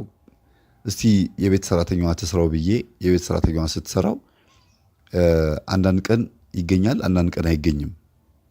አንዳንድ ቀን የሚገኘው ለምን እንደሆነ ራሱ ማጥናት ፈለግኩና አለች ሚስትየዋ። እንግዲህ ትልቅ ጥበብ የተጠቀመችው እሷ ነች። ይሄ ነገር እስቲ ምንድን ነው እኔ ጋር ነው የሚጸናብኝ? ሆን ብለን እኔና እሱ እንድነጋገር የሚፈልግ ነገር አለ። እሱም በደንብ አኝኮ ነው የሚበላው። የሆነ ምስር ወጥ ምናምን ስሰራ እንዲያውም ጭራሽ በዚህ የተነሳ ምስር ወጥ መብላት አስጠላው ነው የምትለው እሷ። ኳ አርጎ ይፈጨዋል በቃ። ከዛ ወዲያውኑ የጎረሰውን ይተፋዋል። በቃኝ ብሎ ተነስቶ ሄዶ ጥቅልል ብሎ ይተኛል። ምንድን ነው እሱ ብሎ በቃ ይጮሃል፣ ይጨቃጨቃሉ። ውጭ በልቼ ልምጣ በቃ እዚህ ዝም ብዬ መጥቼ ቡና ጠጥቼም ብዬ ልተኛ እንዴ? በንጽህና ለብሎ ምግቡ ማሰሩት ለምን በሰዓቱ ማትለቅሙት ብሎ ይቆጣል፣ ይናገራል፣ ይነጫነጫል። ከዛ የአባቱን ባህሪ እየወረሰ መጣ። አባቱ ልክ እንደዛ ነበሩ። የአባቱን ባህሪ ምንድን ነው? ይሄ የእርግማኑ መንፈስ ያመጣበት የተረገመበት ነገር እንዳለ ሆኖ በሆነው ባልሆነው መቆጣትና መነጫነጭ አንድ። ሁለተኛ ነገር ደግሞ ቶሎ ብሎ እርምጃ መውሰድ። ሁለት እርምጃ የሚወስደው እርምጃ ደግሞ መልሶ ራሱን የሚጎዳ እርምጃ መውሰድ። እርምጃ ይወስዳል፣ ከአፉ የሚወጣ ቃል የሚሆነ ውሳኔ ሲወስን ራሱን የሚጎዳው እርምጃ ነው የሚወስደው። እነዚህ ነገሮች በጣም ነው የጎዱትና የእርግማኑ መንፈስ ቀጥታ ከአባቱ አንደበት ስለመጣ የአባቱንም ባህሪ ጭምር ይዞ ነው የመጣው። እርግማንነቱን ብቻ ሳይሆን የአባቱንም ባህሪ። ለዚህ ጉዳይ መጽሐፍ ቅዱስ በነቢዩ ኢሳይያስ ምን አለ? ኢሳይያስ 43:28 ላይ የመቅደሱን አለቆች አረከስኩኝ፣ ያዕቆብንም እርግማን እስራኤልንም ስድብ አድርጋለሁ ይላል። አያችሁ፣ ቅዱስ የሆነውን ነገር ወደ ርኩስ ነገር እንዲቀየር የሚያደርገው መንፈስ ርኩስ መንፈስ ብቻ ሳይሆን እግዚአብሔር ራሱ ሲቆጣ የሚያደርጋቸው ነገሮች ናቸው። በእኛ ላይ ሲቆጣ እግዚአብሔር የሄደባቸውን መንገዶች እኛ ካልሄድን፣ እግዚአብሔር ሰውን ለማዳን የጻፋቸውን ሰውን ለማዳን የተናገራቸው ነገሮች መስማት ካልቻልን፣ ማንበብ ካልቻልን፣ ታዲያ ለጦጣና ለዝንጀሮ አልተጻፈ መጽሐፍ ቅዱሱ። የእርግማን መንፈስ እኛ ላይ የመጣ አስቡት። ያዕቆብን እርግማን አረኩት አለ፣ እስራኤልን ስድብ አደረኩት፣ የመቅደሱን አለቆች አረከስኩኝ። ይሄ ማለት ቅዱስ የሆነው ነገር በሙሉ ወደ እርኩሰት እንዲቀየር ምክንያት የሚያደርጋቸው ነገሮች ሁለት ነገሮች ናቸው። አንደኛ ራሱን እርኩሱን ስንከተለው ነው። ሁለተኛ በኃጢአት ወድቀን የእግዚአብሔርን ቤት ስናረክሰው እግዚአብሔር ደግሞ መልሶ ያንን ነገር ወደ ቅጣት ይቀይርብናል። አሁን ይሄ ልጅ በአባቱ እጅ ላይ ነው ያደገው። ምንም የሚያውቀው ነገር የለም። አባቱ የረገሙትም በርኩስ መንፈስ ኃይል ነው። የርኩስን መንፈስ ደግሞ ያስተናገደው ሳያውቀው ነው። ዓለማዊ ስለነበረ ብቻ ተቀጥቶበታል። የገባውም ዘንድሮ ነው። ይሄ በምግብ ውስጥ የሚገኘው እንከን ከሚስቱ ጋር እንዲጣላ ምክንያት ሆኖት፣ እንዲፋታ ምክንያት ሆኖት ተለያየ። በጣም የሚገርማችሁ ነገር ምግብ ውስጥ ለምንድን ነው እህል የማገኘው ብሎ ሽማግሌዎች ሁሉ ተሰብስበው እኔ ምን ላርግ፣ ጸጉርሽን ለምንድን ነው የማታስይው? ሻሽ ለምን አታስሪም ሲሏት፣ እንዴ ጸጉሬ አንድ ቀን እንኳን ታይቶ አያውቅም። የቤት ሰራተኛ እንኳን ጸጉሬን አይተው አታውቅም። ምክንያቱም ሸፍኛው ነው የምሰራው፣ ባህሪውን ስለማውቀው የባለቤቴን። ከዛም ጎን ለጎን ደግሞ ምግብ ብቻ አይደለም፣ መጠጥ ውስጥ ራሱ ካልጠፋ ቦታ ዝንቦቹ ምንም ጥልቅ ብሎ መተው ወተት ውስጥ ወይም ሻይ ውስጥ የሚገቡት እሱ ጋር ነው። ይሄ ምን ትሉታላችሁ? እሱ ብቻ አይደለም፣ እኔም ራሴ ልፈታው ፈልጋለሁ። እንዲህ አይነት እንከን የበዛበት ባል በማግባቴ በጣም ተጸጽቻለሁ ብላ ስትል ሊጣላት ሁሉ ተነስቶ ነበረ። አንቺ አውቀሽ ነው እኔ ባህሪ ምን እንደሆነ ስለምታውቂ ምግብ ውስጥ እንዲህ አይነት ነገሮች እየከተትሽ እንድጣላሽና እንድንለያይ ምክንያት ፈጥረሽ ነው ያላት። እንዴ ታዲያ እኔ ራሴን በዚህ መልኩ እያስናቅኩኝና እያሰደኩኝ እንዴት እህል ውስጥ እንከን እየከተትኩኝ አንተን ልፈታ ፈልጋለሁ? ስንት ምክንያት እያለ አንተን መፈታበት ምክንያት ታውቀዋለህ። ስንት ባህሪ አለ፣ ስንት አይነት ችግር አለብህ። ከስካሩ፣ ከመጠጡ፣ ከሌሎችም ከስንት ነገሮች በጣም ብዙ ችግሮች አሉ። በአንተን ለመፍታት ብዙ ምክንያት አለኝ። እንዴት እህል ውስጥ ይሄን እየከተትኩ አንተን ልፈታ ምክንያት እፈጥራለሁ? ይሄ እንዲያውም ያንተ ችግር ነው፣ አባትህ ራሱ ረግሞኛል ብላል፣ የእርግማን ችግር ነው ስትለው ጸጥ ነው ያለው። ደነገጠ። ግን ያው ፍቺው ካፈርኩ አይመልሰኝ ነገር ስለሆነ ፍቺው ተፈጸመ። ያው እንዲፋቱ ስለሆነ ሽማግሌዎች የተሰበሰቡት ያጋቧቸው፣ መልሰው አፋቷቸው። ልጆች መንትዮቹን እኔ አሳድጋቸዋለሁ አለ። አንድ ልጅ ብቻ ይዛ ወደ እናቷ ቤት ተቀላቀለች። እንዲያውም እሷ ሌላ ባል ልታገባ ሁሉ ዝግጅት ላይ በነበረችበት ሰዓት ነው ያገኘኋት። በጣም ከባድ ነበረ። እሷን ከማሳመን በእውነት እንደው አንድ ምንም ክርስቶስ መወለዱን እግዚአብሔር ወልድ ወይም እግዚአብሔር ልጅ አለው ብሎ ለአንድ ሙስሊም ማስተማር ይቀላል። እውነት ሙስሊሞች አሁን አይቀበሉም አይደል? አላህ ልጅ የለውም ይላሉ። አዎ ልክ ናቸው። አላህ ልጅ የለውም፣ እግዚአብሔር ግን ልጅ አለው። የእነሱ አላህ ልጅ የለውም፣ ምክንያቱም አላህ ማለት እግዚአብሔር ስላልሆነ ብለን ነው እኛ ምናምነው በኦርቶዶክስ። ምንም እንኳን ፈጣሪ በሚለው ብንስማማም ግን አላህ ማለት እግዚአብሔር ስላልሆነ በዚህ እንትና እና እነሱን ማሳመን ይሻላል ይችን ሴት ከማሳመን። የሚገርባችሁ ነገር በጣም ከባድ ነበረ። በጣም እግዚአብሔር ረድቶኝ እንደው ካልሆነ በስተቀር በፍጹም ይችን ሴት እንደው ወደ ትዳሯ ማምጣት ከባድ ነው። ለምን የእርግማኑ መንፈስ ወደ እሷም ተሻግሮ አይነጥላው ደግሞ የልጁ አይነጥላ ደግሞ የእሷም አይነጥላ ተስማምተው በቃ እንዲፋቱ መፈለጋቸውን ያስታውቃል። መናፍስቶቹ ባልና ሚስቶቹ እንዲፋቱ በጣም ፈልገው ነበረ። ብዙ ምክንያቶች ተደርድረው ነበር። ሌሎች ምክንያቶች መናገር ስላልፈለግኩ ነው። ይህን መንፈስ መጀመሪያ እንዲያውም በደንብ ያስተናገደች እሷ ነች ማለት ይቻላል የበለጠ። ከዛ በኋላ ነው እየገባት ሲመጣ ባህሪው ምኑ ስታቅ ባሏን ባህሪው እንዲቀይርላት ቤተክርስቲያን መመላለስ፣ ጸበል መጠመቅ፣ እንደገና በቃ ይሄ ሃይማኖታዊ ስርዓቶችን ለመፈጸም ሞከረች። ግን አልሆነም፣ አልተሳካም እና ተፋቱ። ምግብ ውስጥ እንከን በማግኘቱ ብቻ ሳይሆን መናፍስቶቹም እገዛ አድርገው ባህሪም ጸባይም ሁሉም ነገር ለፍቺ ዳርጓቸዋል። ከዛ መስሪያ ቤትም ደግሞ ሲሄድ መፈረም የሚገባው ቦታ ላይ ሳይሆን መፈረም የማይገባው ቦታ ላይ እየፈረመ ወረቀት እያበላሽ አስቸገረ። እንደገና ደግሞ አንዳንድ በቦርድ መወሰን የሚገባቸውን ውሳኔዎች በቦርድ ሳይወሰን በራሱ ብቻ በስልጣኑ እያደረገ በድርጅቱ ላይ ችግር እየፈጠረ ኃላፊነት እየወሰደ ከቦርድ ጋር መጣላት፣ ከድርጅቱ ቦርድ ጋር ማለት ነው፣ ከተለያዩ ባለስልጣናት ጋር ኮንታሚኔሽን ያላቸውን ነገሮች ብቻውን እየወሰነ የቦርድ አባላትን እያስቀየመ ሲያስቸግራቸው በአንድ ላይ ወስነው ከድርጅቱ እንዲባረር ነው ያደረጉት። መጨረሻ ላይ ተንኮታኩቶ ብቻውን ቀረ። አሁን ይሄ ልጅ በቅጥር ደረጃ እንኳን ሌላ መስሪያ ቤት ተቀጥሮ በጣም የወረደ ስራ ነበረ እየሰራ የነበረው። የያዝከውን በሙሉ ያንተ አይሁንልህ አይበርክትልህ ብሎ የአባትየው የረገመው እርግማን ብንያም ከተረገመው እርግማን ጋር ይገናኛል። በመጽሐፍ ቅዱስ ውስጥ በዘፍጥረት 48 ላይ ብንያም አንተ ነጣቂ ተኩላ ነህ፣ ጠዋት የበዘበዝከውን ማታ ትበላለህ፣ ማታ የበዘበዝከውን ጠዋት ትበላለህ ተብሎ በአባቱ በያዕቆብ እድሉ ተነግሮት ነበረ። እርግማን አይደለም፣ እድሉ የተነገረው። በውስጡ ያለው መንፈስ የት ሊወስደው እንደሚችል የተነገረው። ብዙ ሰዎች ያዕቆብ ልጆቹን ረግሟቸዋል፣ አንዳንዱ መርቋል ይላሉ።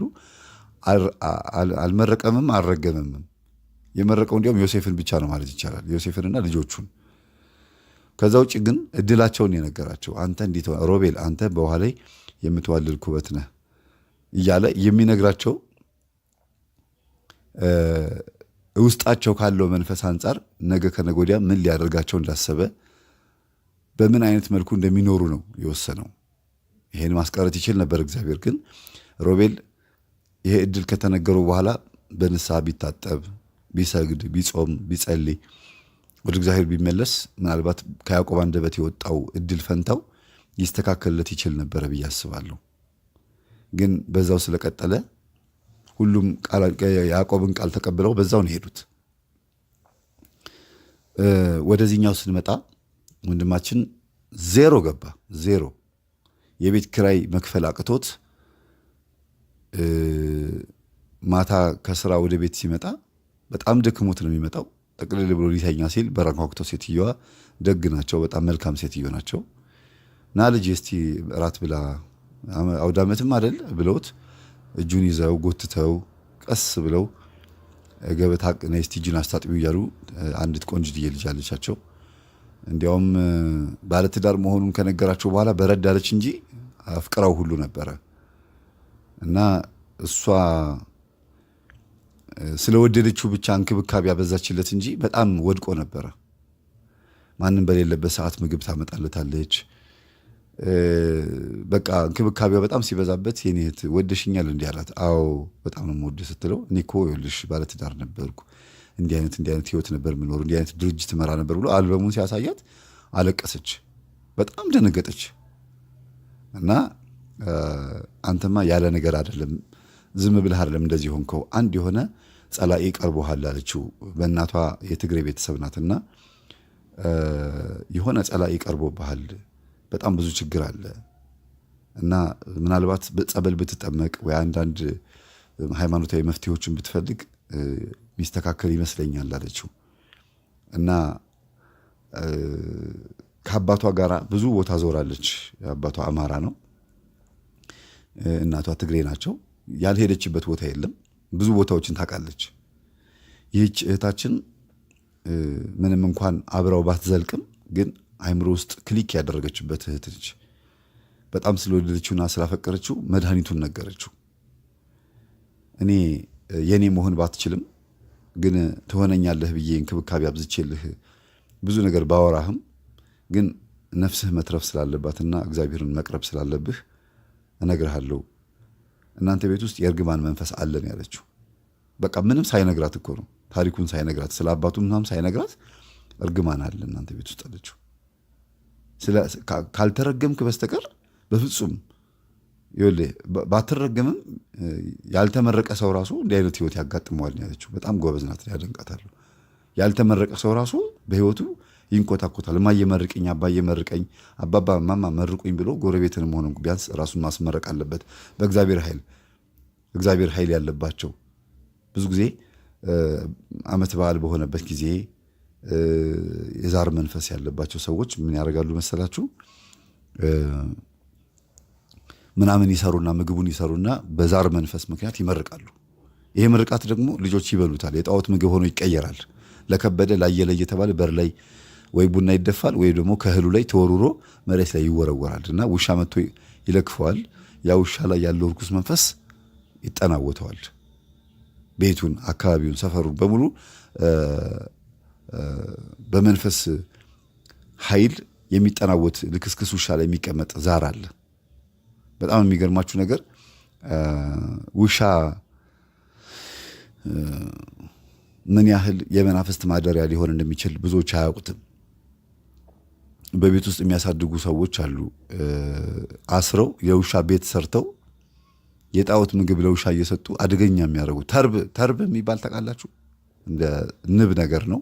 ተርብ የሚባል ታውቃላችሁ ብዬ አስባለሁ። ያ ተርብ የበላ ውሻ አደገኛ ይሆናል። ወይም ጭራውን ሲቆርጡት ጭራውን ቆርጠው መልሰው ጠብሰው ሲያበሉት አደገኛ ይሆናል እየተባለ በፊት ሰማ ነበር ልጅ ሆኜና፣ ግን የበለጠ በጣም ከባድ የሚሆነውና እብድ ውሻ የነከሰው ሰው አይተርፍም። በእምብርቱ በኩል ረጅም መርፌ ያለ ሰፊ ትልቅ መርፌ በእምብርቱ በኩል መድኃኒት ካልተወጋ ይሞታል ይባላል በሕክምናው ዘርፍ እንኳ ራሱ።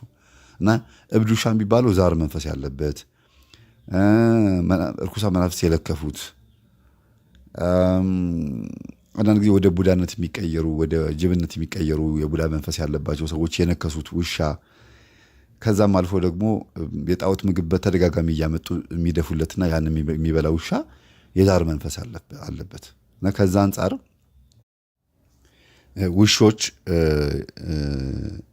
በር ላይ መጥተው ለከበደ ላየለ ተብሎ የሚወረወረውን ምግብ ሲበሉት ያው በጣዖት ቤት ውስጥ ያደግን ስለምንሆን ብዙዎቻችን ይሄ ድርጊት የሚደረግበት ቤት ውስጥ እንኳን ባንሆንም እንኳን ሳንባርክ ብንበላ ልክ እንደዛው ነው። መንፈስ ይለክፈዋል፣ ሆድ ይነፋል፣ ራስ ያማል፣ ሆዳም ያረጋል።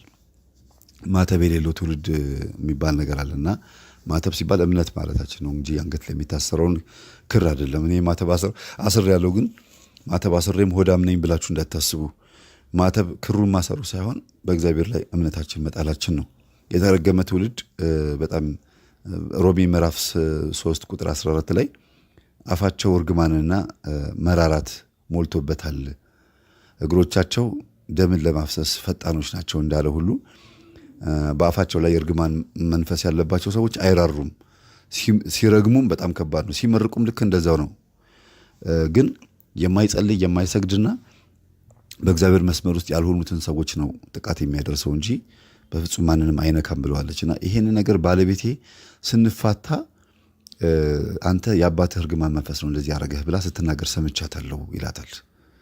በቃ ይሄ ነገር እኔም ከመሬት ተነስቼ አልተናገርኩትም፣ መንፈስ ቅዱስ ነው ያናገረኝ። ራስህን ፈትሽ፣ መልካም የትዳር ዘመን ይሁንልህ፣ እንደምትታረቁ እርግጠኛ ነኝ። ምክንያቱም አንተ ነህ አልፈልግም ያልካት። ድጋሚ ወደ ሚስትህ ተመልሰ ወደ የልጆችህን እናት በተታረቅ መልካም ይመስለኛል ብላ በጥሩ ስብዕና መልሳ ከሚስቱ ጋር እንዲታረቅ ምክር የመከረችው እሷ ነች። ንጹሕ አፍቃሪ፣ በነገራችን ላይ ትክክለኛ አፍቃሪ፣ ፍቅር ምን እንደሆነ ያወቀ ሰው ክፉ አይደለም፣ ይራራል። ስለ ፍቅር ቅዱስ ጳውሎስ ሲናገር ፍቅር አይበድልም። ፍቅር ቆይ እንዲያውም ላንብብላችሁ መጽሐፍ ቅዱስ ላይ በሮሜ ምዕራፍ 13 ቁጥር 10 ላይ ፍቅር ለባልንጀራው ክፉ አያደርግም ይላል።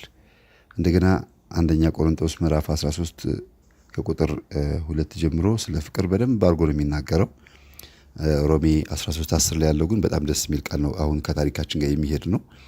ፍቅር በባልንጀራው ላይ ክፉ አያስብም፣ ክፉ አያደርግም ማለት ይቺ ልጅ በጣም ስለወደደችው ትክክለኛ መንፈሳዊ ፍቅር የገባት ልጅ ስለሆነች ከራሷ ይልቅ እሱ ወደ ዋናው ማንነቱ እንዲመለስና እሷ አፍቅራው የኔ መሆን አለበት ብላ ራስ ወዳድ ከምትሆን ይልቅ መሆን ያለበትን እውነተኛውን ነገር ተናግራ ህሊናዋ ደስተኛ እንዲሆን የፈለገችው።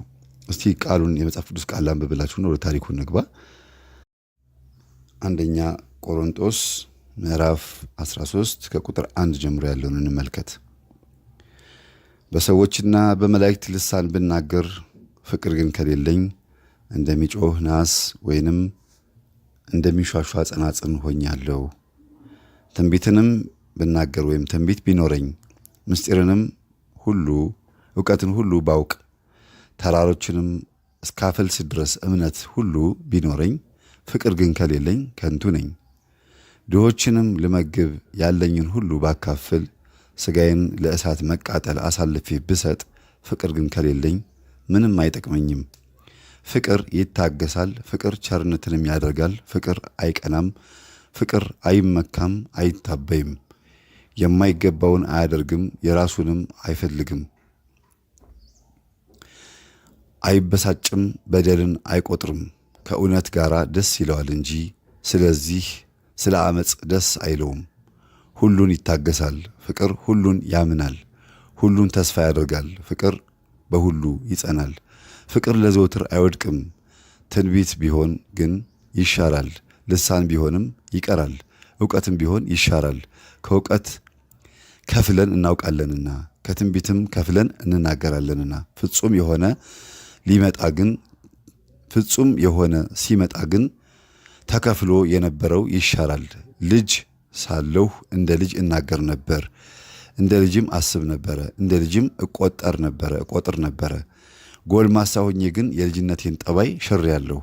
ዛሬስ በማስተዋል በድንግዝግዝ እንደምናይ ነን፣ በዚያ ጊዜ ግን ፊት ለፊት እናያለን። ዛሬስ ከእውቀት ከፍዬ አውቃለሁ፣ በዚያን ጊዜ ግን እኔ ደግሞ እንደታወቅኩኝ አውቃለሁ።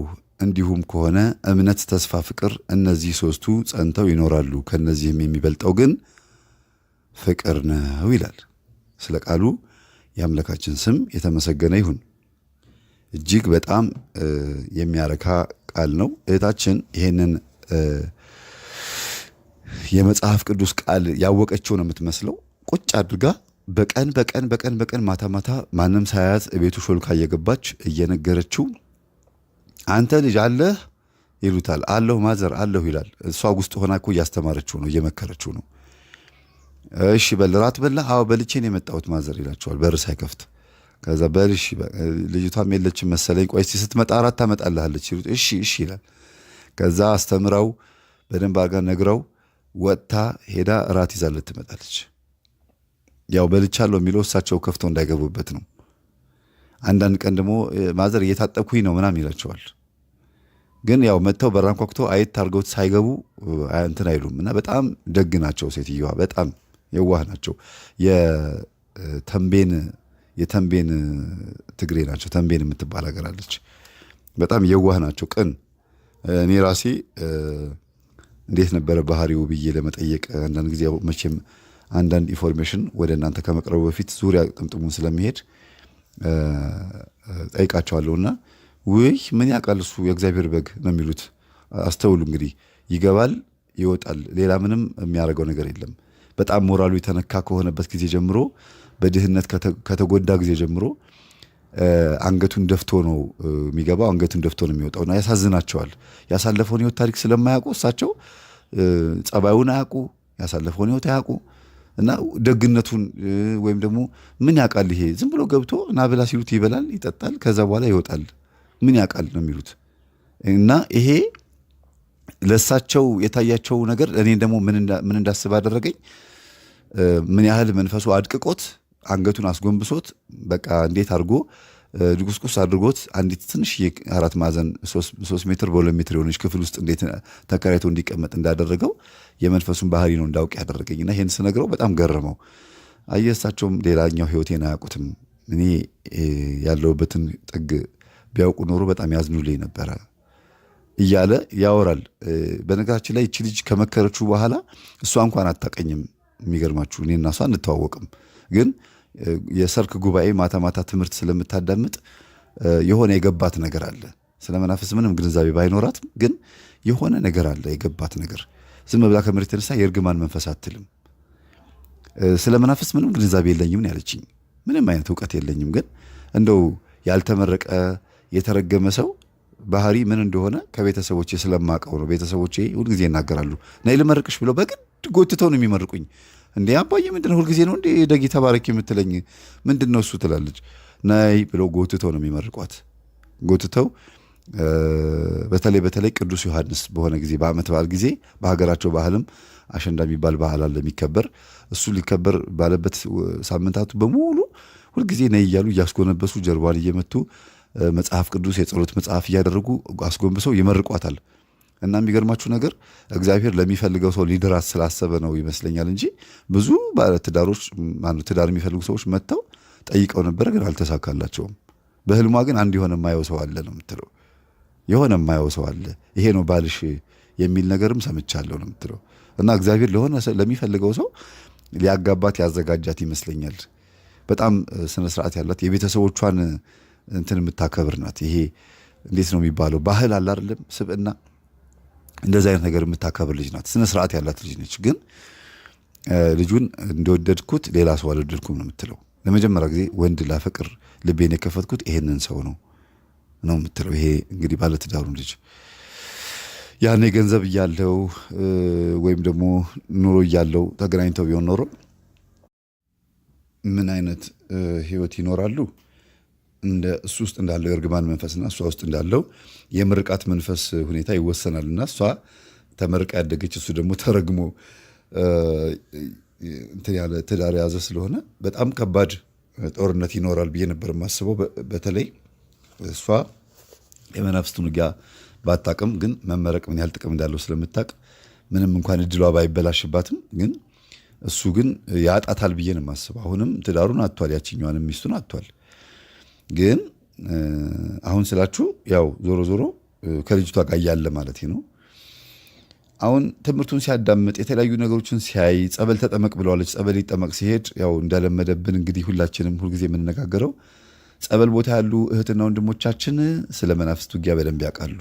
እዛ ያሉ ሰዎች በጣም አስተውለው ይሰማሉና አጥማቂው አጋጣሚ የሚያጠምቁት አባት በሞባይል ጆሯቸው ላይ አድርገው መስቀል በቀኝ እጃቸው ይዘው ያው የሚያጠምቁ አባቶች ብዙ ጊዜ ላስቲክ የሆነ ነገር ይለብሳሉ። ይሄ ጸበሉ እንዳያበሰብሳቸው ትልቅ ቦቲ ጫማ አድርገው ላስቲክ ለብሰው ጎንበስ በል እያሉ ጀርባችሁን በመስቀል ይመቱናል። እና እንደዛ እያደረጉ ያዳምጣሉ። ትምህርት ገጠመኝ የመናፍስትን ሴራ የዲያብሎስ ሴራዎች በትውልዱ ላይ ብዬ ያልኩትን ይሰማሉና እሱ ልብሱን እየለበሰ ተጠምቆ ሲወጣ ልብሱን እየለበሰ ሞባይላቸው ላይ የሚያዩትን ሲያይ አባ እሱን ትምህርት እስቲ አስተላልፉልኝ ይላቸዋል። እሺ ብለው ያስተላልፉለታል። ያው አልጮኸ ምን አላለም። ጸበል ሲጠመቅ ምንም አልጮኸ። ምክንያቱም በቀላሉ የገባ መንፈስ አይደለም።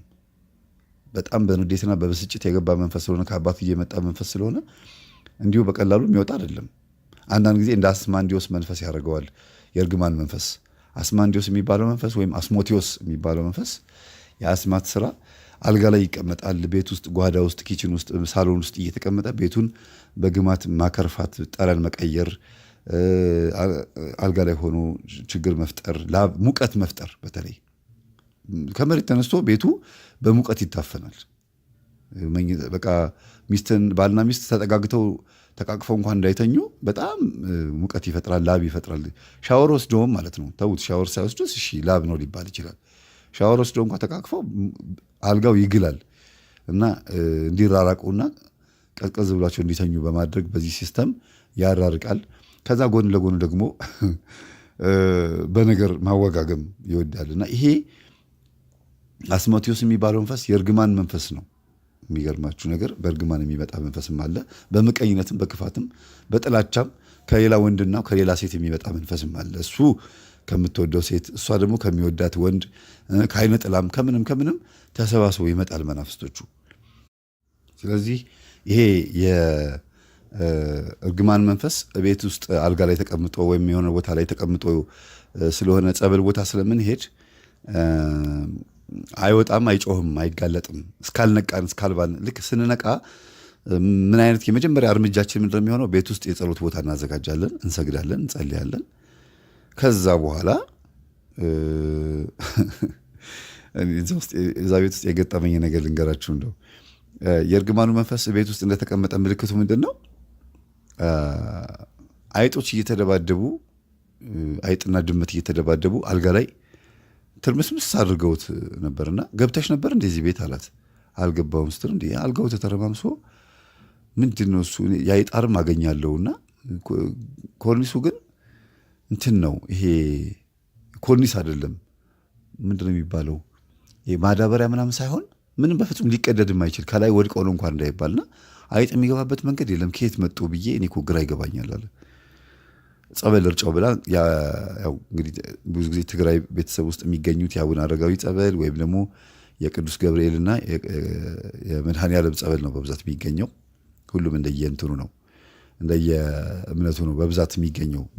አገራቸው እንዳለው ታቦት ነው እና እንካ ብላ ሰጠችው። በመሰረቱ የቤት ውስጥ የሰላቢ መንፈስ በአይጥ በምናምን የሚላክ መንፈስ የሚወገደው በአቡነ አረጋዊ ጸበል ነው። ይሄ የታወቀ ነው። የአቡነ ተክለ ሃይማኖትና የአቡነ አረጋዊ ጸበልን አንድ ላይ ቀላቅሎ ቤት ውስጥ በመርጨት እንደዚህ ቃል ኪዳንም ስላላቸው ነው እንደዚህ አይነት መናፍስቶች ይያዛሉ እንጂ ሁሉም ጸበል ነው። ሁሉም እምነት ነው። ግን ከቃል ኪዳናቸው ጋር ነው የምንሄደው። እዚህ ጸበል መቶ የተጠመቀ እንዲህ ይሆናል ተብሎ ይነገራል። እና አንዲት ተከራይ ደግሞ እዛው አለች።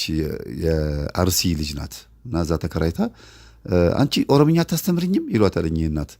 እንደምን ችግር አለው ታዲያ? ምን ችግር አለው? መልመድ ይችላሉ። እውነትሽን ነው አከሲ ይሏታል። እና በቃ ይቃለዳሉ ግቢ ውስጥ ሲጫወቱ። ይሄ ጨዋታቸው ደስ ብሎት ውጭ ወጥቶ ቁጭ ይላል።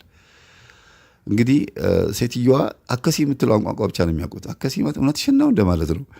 እና በዚህ ሲጫወቱ ሲቃለዱ ምን ሲሉ ማዘር በጣም ይመቻሉ፣ ጸባይ ያሉት ምናምን ይላቸዋልና ምንድን ነው ትከሻህ ላይ ያለው አሉት። አላወቅም፣ ምንም አልታወቀው። የሚገርባቸው ምንድን ነው እማማ ሲላቸው ጊዜ ቆይ አሉትና መጥረጊያ ይዘው መጥተው ትከሻው ላይ ያለችዋን ትንሽዬ አይጥ እኮ ናት። አይጥ ትከሻው ላይ ቁጭ ብላለች፣ ግን አልታወቀውም። ከዛ ልጄ አንተ የሚከተልህ የሆነ የእርግማን ነገር አለ አሉት። እሳቸውም ደገሙት። ይሄ ነገር በጣም እየተደጋገመብኝ መጣ። ልጆትም እንደዚህ አለችኝ ብሎ በስሜት ተናገራቸው። እንዴ ልጄ ደግሞ መቼ አግኝታ? አረ ልጆት እኮ እያስተማረችኝ ነው። ጎበዝ ታድላ። በል እንግዲህ ጠጋ በል፣ እንደዛማ ከሆነ ከተጠጋጋችሁ ጥሩ ነው ሲሉት፣ ወይኔ ጉዴ ሳላስበው አምልጦኝ ተናገርኩ። ሴትዮዋም አሁን በቃ ባሏ እንደሆን ሊመኙኝ ነው ብዬ ገረመኝ። በቃ በጣም ደነገጥኩ አለ። ከዛ ይቺ ተከራይዋ ተጠጋችሁና እኔ ልንገርህ አለችው። እኔ አንድ የሆነ የማውቀው ነገር አለ። በእኛ ቤተሰብ ውስጥ የእርግማን መንፈስ አለ። የእርግማን መንፈስ ባህሪው ይሄ ነው ብላ ብትንትና ጋር ነገረችው። የሚገርማችሁ ልጅቷ መንፈሳዊ ሰው ናት፣ የቤተ ክርስቲያን ሰው ናት። እና ሰልችቷት መንፈሷ አልሄድ ብሏት ታክቷት ማለት ነው በየጸበሉ ትዞራለች። ግን አልሄድ አላት እና እምቢ አለኝ፣ ሰለቸኝ። በቃ አሁን በቃ ከተመቸማ ተቀመጥ ብዬው እኔ ውስጥ ተቀምጦ እኔም ሰራዬን እሰራለሁ፣ ሊያጠፋ ይሞክራል። እኔም አልለቀውም። ማታ ገብቼ እቀጠቅጠዋለሁ ስል በምንድን ነው የምትቀጠቅጪው? የት አግኝተሽው አላት። ደነገጠ። እንዴ አታውቅም እንዴ አለችው። ምንድን ነው የማውቀው? ና አላሳይ ብላ ይዛው ገብታ ይኸውልህ ይሄ መቁጠሪያ እንዲያርገህ ስትመታ እንደዚህ አርገህ ስትመታ መንፈሱ ይታሰራል፣ ይያዛል። ይሄ መንፈስ መያዣ ነው አለችው። እና ልምታውና ቆይ ጎንበስ በላችሁና ስትጀልጠው እያለ እየሮጠ ወጣ። እዛው አይጧ የነበረችበት ቦታ ላይ እየሮጠ ወጣ። ምንድን ነው? ሴትዮዋ አደነገጡ። እንዴ ማዘር በመቁጠሪያ ሲመታው ሮጠ። ያዙት። ከዛ ጣራ ላይ ወጣ።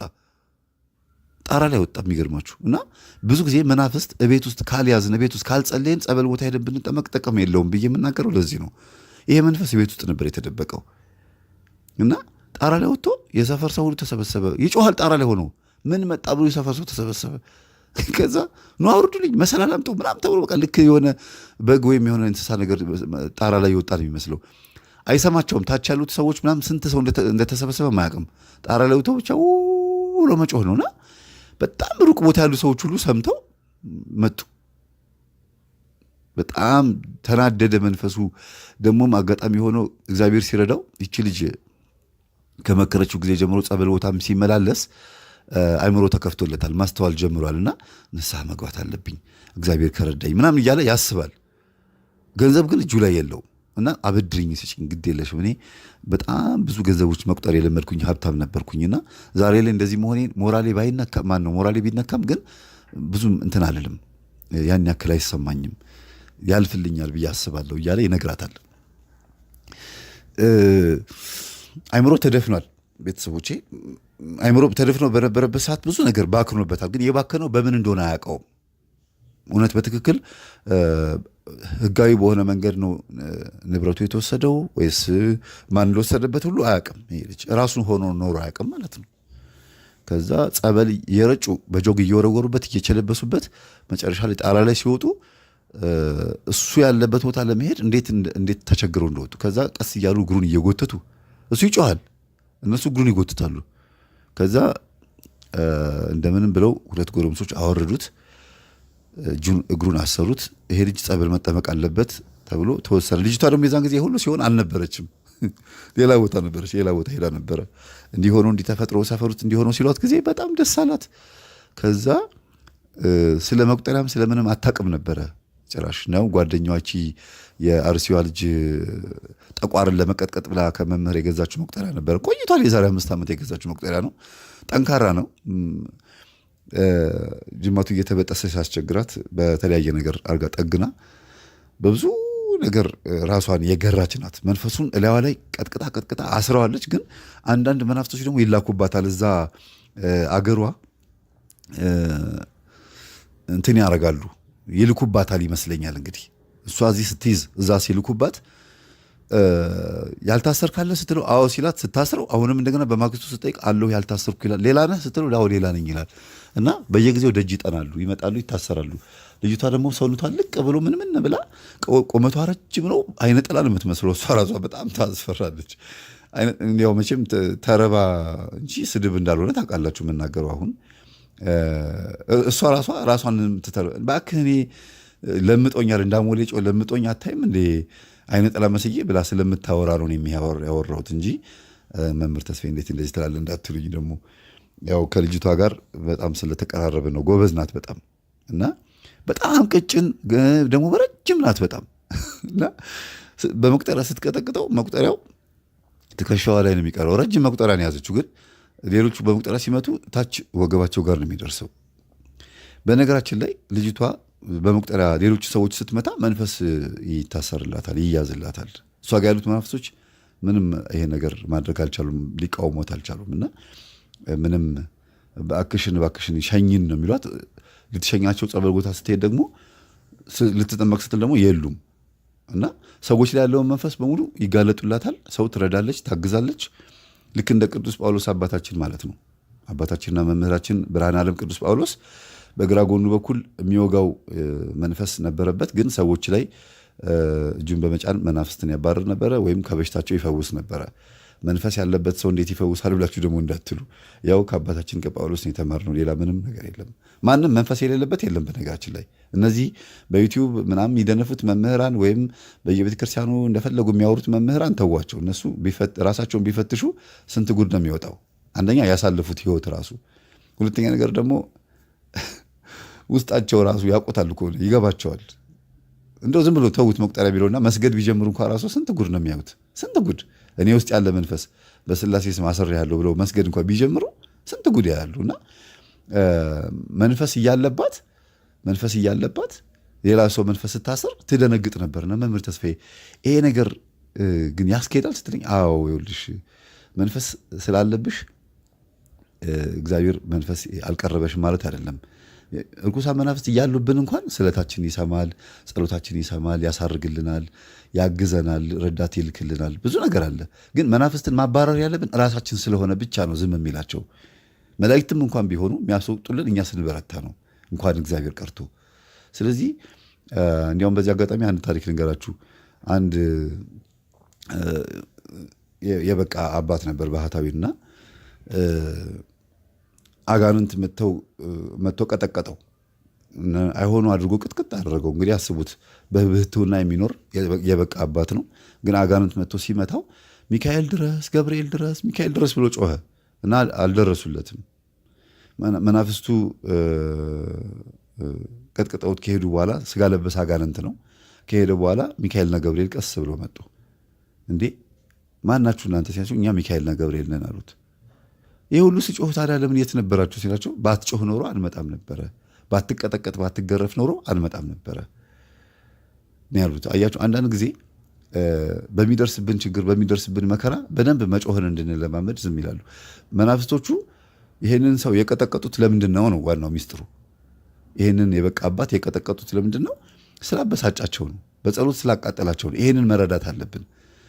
ብዙ ጊዜ በቁስል ከተመታን ስንጸልይ ስንሰግድ፣ አሁንም ዝንየት የሚመታን ከሆነ አሁንም ስንቆርብ ስንመጸውት የተለያዩ ነገሮች ስናደርግ አሁንም በበረከት ማጣት የምንመታ ከሆነ መናፍስቶቹ ተበሳጭተውብናል ማለት ነው። በእኛ ቅድስና በእኛ ሕይወት ወይም በእኛ ክርስትና ትግል ውስጥ መናፍስቶቹ መቋቋም አቅቷቸው ፈተና ውስጥ ናቸው ማለት ነው። ይህ እኮ አንድ ማሳያ ነው እና ፍልሚያ ውስጥ መሆናችን ማሳያ ስለሆነ ለምን ትተውን አልሄዱም፣ ለምን አልተገላገልኩም ብላችሁ ብዙ እንዳትጨነቁ። እንዲያውም መውጫ ነው። እግዚአብሔር ፈተናውን ከመውጫ ጋር ነው የሚሰጠው ይላል። ማንም ከአቅሙ በላይ ይፈተን ዘንድ እግዚአብሔር አይፈልግም። ሁሉም ከነቀዳዳው ከነመውጫው ነው የሚፈተነው። ፈተና ሲመጣ በመውጫውን በኩል አብሮ ነው የሚሰጠው። ልክ አደናቅፋችሁ ስትወድቁ የወደቃችሁበት ቦታ ላይ 100 ብር ብታገኙ ደስ ብሏችሁ እንደምትነሱት እንደማለት ነው። አስቡት እንግዲህ ወድቃችኋል፣ ግን በእጃችሁ ብር ይዛችሁ ስትነሱ እንኳንም ወደኩኝ ነው የምትሉትና ፈተና ብዙ ጊዜ ያስተምራል። አሁን ወደ ቁም ነገሩ እንምጣና ይሄ ልጅ ጣራ ላይ እንደዛ ሆኖ ከጮኸ በኋላ ብዙ ነገር ከተፈጠረ በኋላ ጸበል 7 ቀን ወስዳ እያመላለሰች ራሱ አስጠምቃ ሰው አደረገችው። እናንተ በጣም ትሁት፣ በጣም ምስኪን ልጅ። በዛ ላይ ደግሞ ባልና ሚስት ናቸው ብሎ እስከ መደምደም ሰፈር ውስጥ አብረው ነው የሚሄዱት፣ አብረው ነው የሚመጡት እና ላግባት እንዴ ብሎ ሁሉ እስከ መወሰን ድረስ ደርሼ ነበር አለ። እቺ ልጅ ላግባት ወይስ ወደ ሚስቴ ልመለስ፣ ወደ ልጆቼ ልመለስ፣ ሄጄ ልሞክርና ካልተቀበለችኝ ችግር የለውም ብሎ መጀመሪያ የሄደው ወደ እናቱ ነበረ። እናቱ ክፍለ ሀገር እንደሆነ ነው የምታውቀው። ሁለቱም የእሱን ልጆች የምታሳድገውም እናቱ ነች። አንድ ልጅ ደግሞ ያቺ ሚስቱ ወስዳለች። እሱ ብቻውን ነው የሚኖረው። አውቆ ነው ክፍለ ሀገር ሄጃለሁ ለስራ ብሎ ተደብቆ ሌላ ሰፈር ተከራይቶ የሚኖረው። ይሄን ያልነገርኳችሁ ነገር ነው፣ ረስቼው ነው፣ ይቅርታ። እና ልጆቼን ማየት እፈልጋለሁ ብሎ ወደ ልጆቹ ሄደ፣ እናቱ ጋር ሄደ። ከዚቹ ልጅ ጋር የኔ ልጅ እባክህን ወደ ሚስትህ አትመለስ፣ ይቺ ልጅ አግባት እያሉ እናትየው ደግሞ ወጥ አደረጉት፣ ጨቀጨቁት። መጀመሪያም እንዲያገባ ነበር የሚጨቀጭቁት። ከዛ በኋላ አገባ። ከዛ በኋላ እንደገና ደግሞ እንዴት ልጄን ትፈተዋለች ብሎ ተናደው ሴትዮዋ ደግሞ በጣም ተበሳጭተውባት ነበረ። እባክህ የኔ ልጅ ይችኛዋን በቃ እቺ አሁን ይኸው ለቁም ነገር ያበቃችን እቺ ልጅ አግባና በቃ ውለድ፣ ችግር የለውም እኔ ያሳድጋለሁ፣ እንደው አፈር ነክሼም ቢሆን ምንም እንደ ድመትም ቢሆን ጥርሴን ነክሼ አፈር ልሼም ቢሆን አሳድግልሃለሁ ብለው ይሉታል። ከዛ ሀሳቡ በውስጡ ሲመላለስበት የኔ እናት እኔ ግን የምፈልገው እንደዛ አይደለም ትላቸዋለች። የኔ ልጅ ዝም በይ፣ አንቺ እንዲያገባ ነው የምፈልገው፣ ጸጥ በይ፣ በፍጹም ወደ እሷ እንዲመለስ አልፈልግም፣ እንዴት ልጅን ትፈተዋለች ምናምን ብለው ሴትዮዋ እልከኛ ሆኑ። ይቺ ልጅ በጎን ቀስ ብላ የሚስትየውን አድራሻ ትወስዳለች። እሺ በሉ ለማንኛውም እኔ ከማግባቴ በፊት እሷ እንደምትፈልገውና እንደማትፈልገው አጠቃላይ ድጋሚ የመመለስ ፍላጎት እንዳላትና እንደሌላት ልጠይቃት ትፈልጋለሁ ብሎ ሲሏት እንዳትሄጂ እንዳታገኛት በፍጹም አያስፈልግም፣ በቃ እኔ ለልጄ ድርሻለሁ፣ ከዘመዶቹም ቢሆን ካሉት ገንዘብም ሰብስቤም ቢሆን ይሄ ልጅ ለቁም ነገር እንዲበቃ ወደ ነበረበት ስራው እንዲመለስ አደርጋለሁ ይላሉ። ሴትዮዋ እንደማይመለሱ ስታቅ እቺ ልጅ ወዲያውኑ ያው ጎን ለጎን ትምህርትም እያዳመጠች ስለሆነ የመቁጠሪያ ምናምን ማታ ማታ እየቀጠቀጡ አብረው ተሰባስበው እየተማማሩ ነው። ያቺ ተከራዋ ያርሲዋ ልጅ ከዚህ ከወንድማችን ጋር ሆና ከልጅቷ ጋር ሆኖ አብረው እየጸለዩ ሴትዮዋም እየመጡ በሶ ይወዳሉ። በነገራችን ላይ ጭብጦ በሶ ማለት ነው። እና በሶ ጨብጠው ይዞ መጥተው እስቲ ይችን በሶ ብላ፣ ይችን ብላ፣ እስቲ ይችን ጠጣ እያሉ ጸሎት እያደረጉ መጥተው አስቀምጠው ይሄዳሉ። ከዛ ጸሎቱን ከጨረሱ በኋላ በሷቸውን ይበላሉ። በሶ በጥብጦ ይሰጡታል። ቆሎ ምናምን እንደዚህ ነገር በቃ ቤት ውስጥ ቤተሰብ ሆነ ልጁ። እንዲያውም ጭራሽ ቤቴ ውስጥ ሁሉ አድሬ አላውቅም አለ። እዛ የምንጸልይበት ክፍል እናድራለን ሶስታችን፣ ማዘር ቤት እናድራለን ምናምን አሉ። ከዛ ደግሞ ስዕል መጥተው ከኔ ደግሞ ወሰዱና ይቅርታ አድርጉልኝና በዚህ አጋጣሚ ስለዚህ ጉዳይ ሳወራ አንዳንድ ሰዎች የማይሆን ነገር ይናገራሉ። እኔ እየሆነ ያለውን ነገር ነው የምናገረው። ስዕል መጥተው ከኔ ወሰዱ ስል ማስታወቂያ እየሰራህ ነው ወይ ይሉኛል። በጣም ይገርማል። ወንድሞቼ እግዚአብሔር ይገስጻችሁ፣ እንደዚያ ነገር አትናገሩ። ስትፈልጉ በነፃ መውሰድ ትችላላችሁ እንጂ እንደዚህ አይባልም። እና ስዕል መጥተው ከኔ ወስደው ናለጥፍልህ ብሎኝ አልመች ብሎኝ እሱ እየለጠፈ እያለ ደግሞ ሌላ መንፈስ ተያዘ። ስዕሉን እየለጠፈ ከዚህ በፊትም እንደዚያ ነገር አቅርቤላችሁ ነበረ። ስዕሉን እየለጠፈ እያለ ወየው ወየው ወየው ወየው ይላል። ምን ሆነሃል አለችው። ወይኔ ተዋረድን፣ ተያዝን።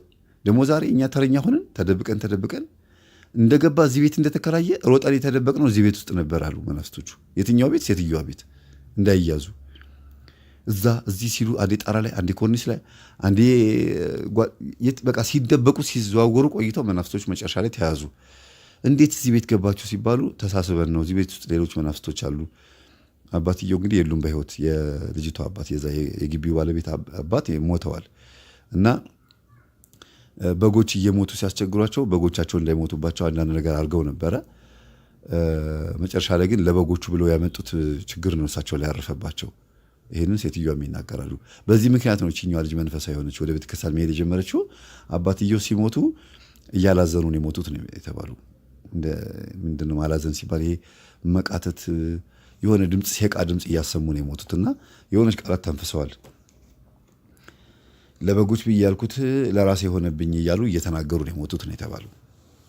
እና ይሄ አባቷን የገደለባት መንፈስ እንዳለ ስለምታውቅ አሁን ይህንን ደግሞ አልተናገረችም። አጋጣሚ ረስታው ነበረ። አሁን እሱ ሲጮህ ነው በኋላ የታወቀው። ወይኔ እውነት ነው ረስቸው ይሄ ነገር ሳልናገር ብላ ከዛ ከወጣበት ከመስኮቱ ላይ እንዲወርድ አደረጉት እጁን ይዘው። ከዛ ጸበል አጠመቁት። ጸበል አናት ያው ሙቸም እዛ ቤት ውስጥ ወንድ ስለሌለ እሱ ብቻ ስለሆነ መንፈስ ሲቀሰቀስባቸው ያላቸው አማራጭ ጸበሉን መርጨት ነው። ጸበል ረጩት፣ አናቱ ላይ አፈሰሱበት፣ ወደ ልቡ ተመለሰ። አንድ መንፈስ ተይዟል አሉት። ምንድን ነው ሲባል እዚህ ቤት ውስጥ የነበርኩኝ የተደበቅኩኝ ነኝ። ከአንተ ውስጥ የነበረው መንፈስ እኛ ቤት ውስጥ መቶ ሲቀመጥ ቤት ውስጥ የነበረው መንፈስ ደግሞ ተናገረ እና ሁለቱም መንፈስ ገብቶብህ ነበረ። የአባታችንም እዚህ ቤት ውስጥ የነበረውም የራስህን መንፈስ አሁን ተያዘ። የእናቴ ቤት በስዕል ሲያሸበርቅ መንፈሱ ተያዘ ብሎ ሲነግሩት በጣም ደስ አለውና በዚህ አጋጣሚ እናቴ ነው የሚላቸው። ሁለት እናት አለኝ ብለው ነው የሚጣራው። እኚህ ሴትዮ እንደ እናት ነው የሚያያቸው። በለቅሶ ላይ የታወቁ ናቸው። ይጫወታሉ፣ ይቀልዳሉ። በጣም የዋህና ቀን ሴትዮ፣ ደግ ሴትዮ ናቸው። ከዛም አልፎ ደግሞ ለሰፈሩ ላሉት ምስኪን እንትኖች እናት ናቸው። የተረፈ እንጀራ አንድ ቀን ሰጥተው አያውቁም። ትርፍራፊ እንጀራ በፍጹም አትስጡ ለእኔ ቢጤ ነው የሚሉት። ንጹህ እንጀራ ንጹህ ሳህን አድርገው ወጥ አድርገው ነው የሚሰጡት። እና እንዳከበሩን እግዚአብሔር ያክብረውት የሚባለው ምርቃት ያልመረቃቸው ሰው የለም። በንጹህ ሳህን በንጹህ እንጀራ በንጹህ ወጥ እንዳከበሩን እግዚአብሔር ያክብረውት ነው የተባሉት። እና በዛ ቤት ውስጥ የእግዚአብሔር መንፈስ የእግዚአብሔር ኃይል እንዳለ ማሳያ ነበረ።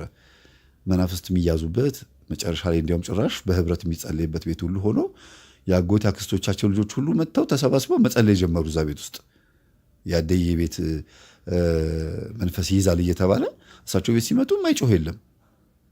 አዴጋ እንሂድ ነው የሚሉት። እና እሳቸው ያሉበት ቦታ ላይ መጥተው በልተው ጠጥተው ተጫውተው ምናምን ብሎ ለመሄድ ያላቸው ፍላጎት የሰፈሩ ሰዎች ከዚህ ልጅ በኋላ ማለት ነው መዝሙር መክፈት ጀመሩ። ሴትዮዋ ጭራሽ እንዲያውም ይሄን ነገር ሲያውቁ አንተ መድኃኔዓለም ነው የሚሉት። በቃ ሁልጊዜ ይሄን አደረክ እንዲህ አደረክ በእኔ ቤት ውስጥ ያንተ ስም የሚጠራበት በህብረት የምንጸልይበት የምንዘምርበት አደረከው አንተ መድኃኔዓለም ነው የሚሉት። እቺ ቃላቸው በጣም ደስ የምትለው ብዙ ጊዜ የትግሬዎች አንደበት ላይ አጠፋም። ብዙ ጊዜ ደግሞ ወደ ኦሮሚያ ክልል ስትሄዱ ደግሞ ገብርኤልን ነው የሚጠሩት። ገብርኤልን በጣም ይወዱታል። ወደ አማራው ክልል ስትሄዱ ደግሞ የእመቤታችን ፍቅር በጣም ነው የሚታየው። በእርግጥ ሁሉም ክልል ሁሉም የራሳቸው የሆነ ለሁሉም ታቦት ክብር አላቸው። ግን እንደየእንትናቸው ነው እንደየ አገራቸው እንዳለው ታቦት ነው መንደራቸው ላይ ሀገራቸው ላይ እንዳለው ታቦት ሁሉም የራሱን ፍቅር ይገልጻልና ተጽዕኖ ፈጥሯል። ደስ ይላል። ዞሮ ዞሮ ጌታችንና አምላካችን መድኃኒታችን ኢየሱስ ክርስቶስ ያከበራቸውን ቅዱሳንና የወደዳቸውን መላእክት ወደን እንጸድቃለን። ታግዘን በእነሱ ተደጋግፈን ገነት እንገባለን እንጂ ወደ ሞትማ እንሄዳትም። በጣም ብዙ ቅዱሳን በዙሪያችን ምስክሮች አሉልን። እነሱ ከበውን መቼም ከሞትን እኛ እውነትም በቁም የሞትን ነን። እነዚህ ሁሉ ቅዱሳን ምስክሮች አሉላችሁ ነው የሚለው ቅዱስ ጳውሎስ ሲናገር በዕብራውያን መልእክቱ ላይ በብዙ ምስክሮች ተከባችኋል፣ በብዙ ቅዱሳን ተከባችኋል፣ ምስክሮች አሉላችሁ ነው ያለው። ወደ ታሪኩ ስንመለስ ይሄ እንግዲህ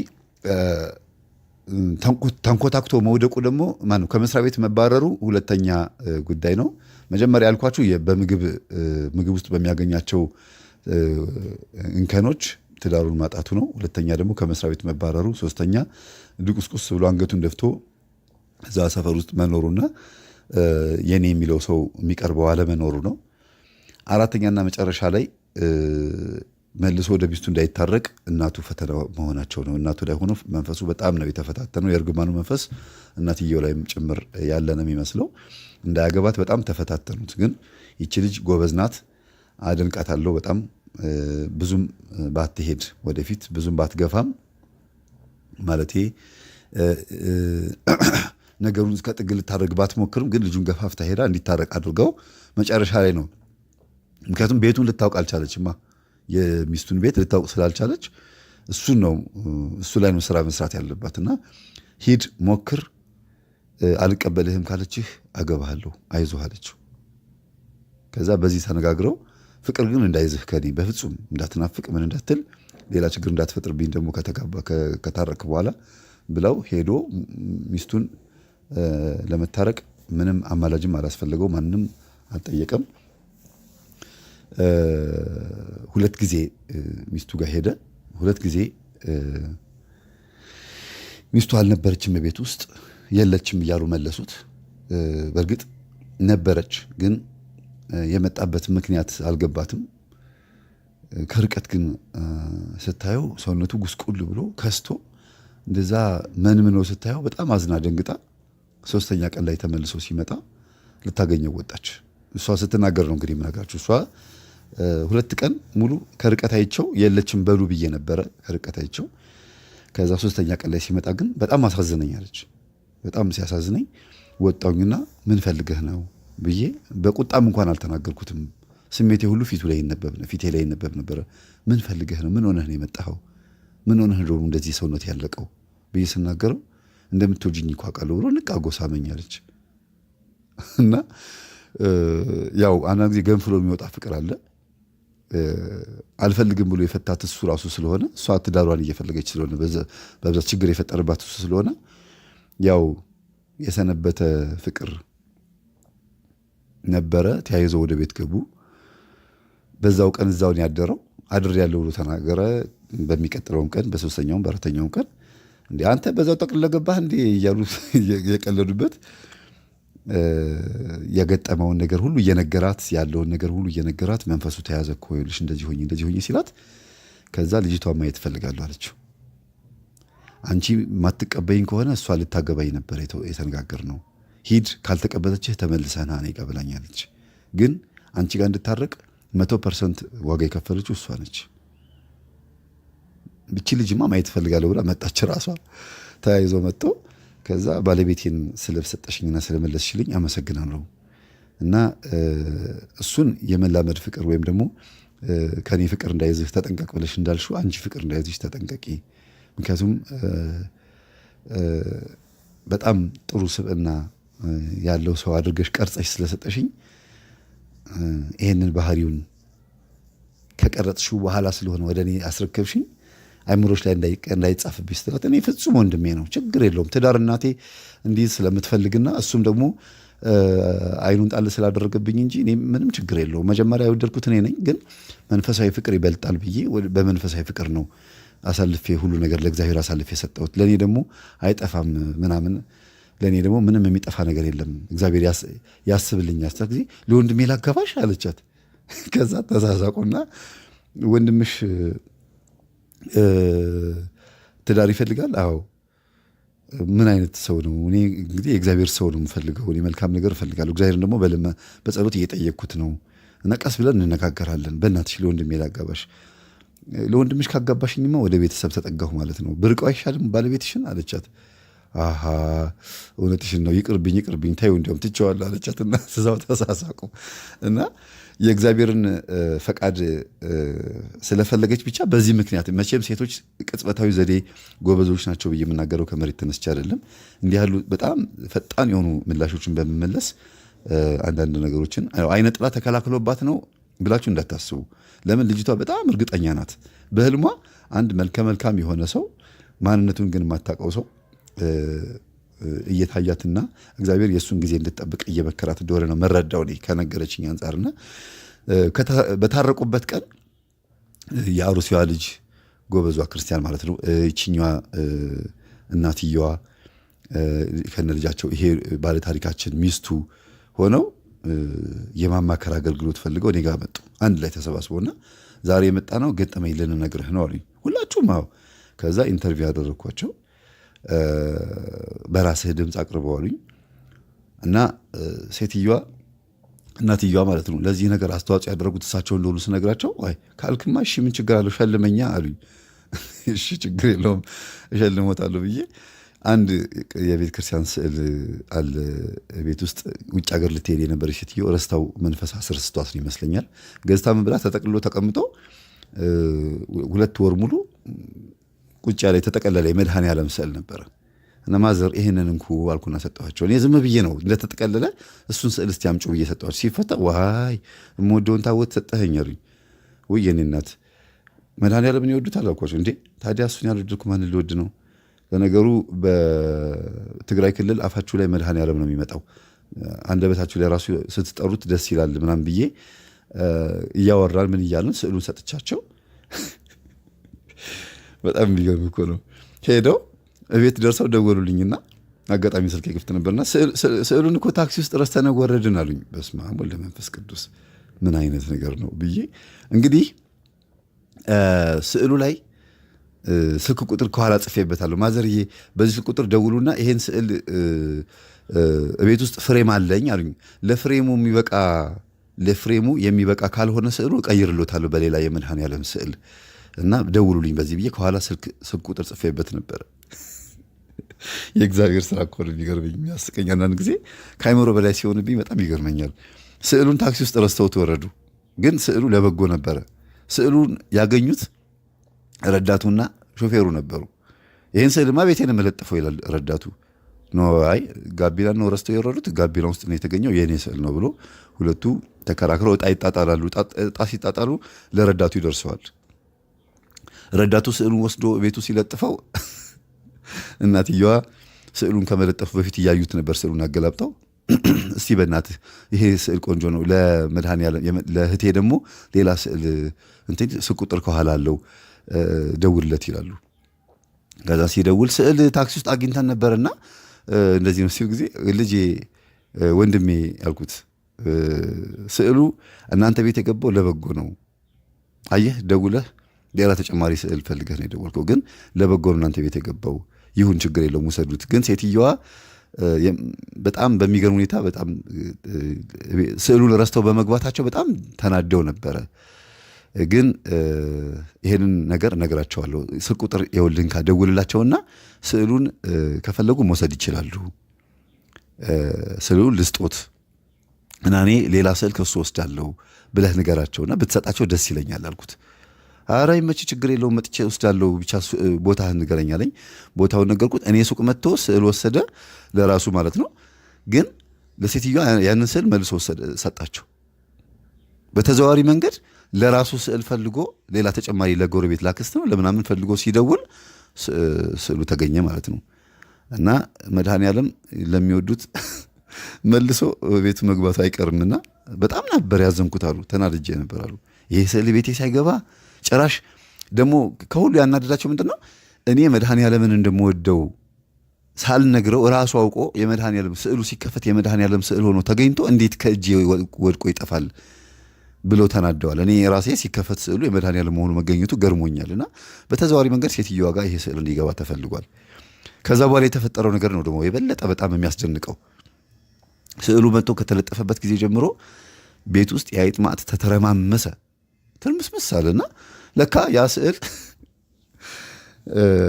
ስዕሉን እኔ የንስሐ አባቴ መጥተው እዛ ኤፍታህ መጥተው ጸበል ሲረጩና ጸሎት በሚያደርጉበት ሰዓት እሱ ስዕል ፊት ነበረ ጸሎት ያደረጉት። አንደኛ ነገር፣ ሁለተኛ ነገር ደግሞ ያን ስዕል አንድ ከዋልድባ የመጡ አባት ነበሩ። እሳቸውን ፊት አዘርግቸው ነበረ። ስለ መድኃኔዓለም ስዕል ሳስተምር ሳስረዳ ስናወራ ዘርግቸው አሳይቻቸው ነበርና ጸሎት ያርጉበት እፍ በሉበት ብያቸው እፍ ብለውበታል። እንግዲህ የተለየ ነገር የሆነው በዚህ ምክንያት ነው ማለት ነው። አያችሁ የእግዚአብሔር ስራ በጣም ይደንቃልና ስዕሉ ሴትዮዋ ቤት ከገባበት ጊዜ ጀምሮ ቤት ውስጥ ያሉት አይጦች ትርምስምስመሳቸው ወጣ በቃ።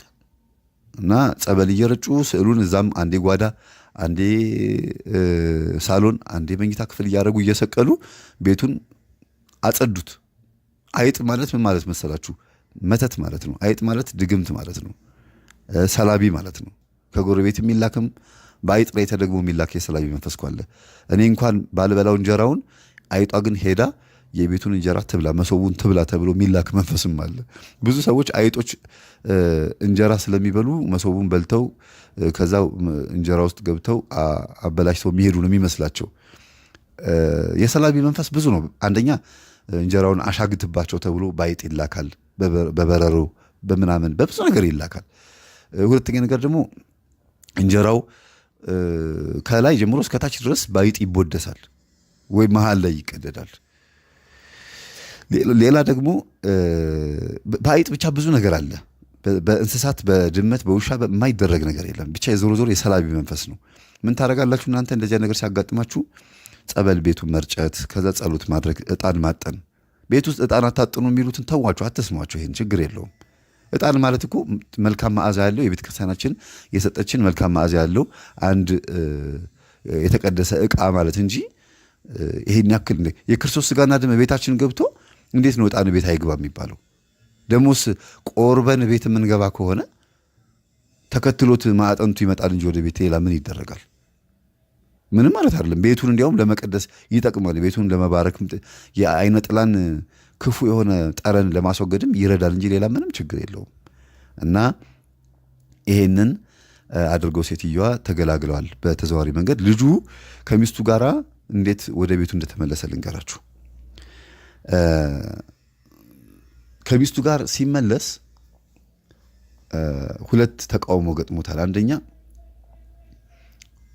እሷ በእልህና በንዴት ከዚህ በኋላ ይሄ ሰውዬ መጥቶ አይመጣም ብላ አስባ ትንሽ ከሆነ ሰው ጋር ተላምዳ ነበረ እዛ ሰፈር ውስጥ እና ትትሃት የሄድከውን ሚስት መልሰህ መተህ ደግሞ እዚህ ትረበሸኛለህ እንዴ ምናምን ብሎ አንድ የሆነ ጎረምሳ ትንሽ አስቸግሮት ነበረ።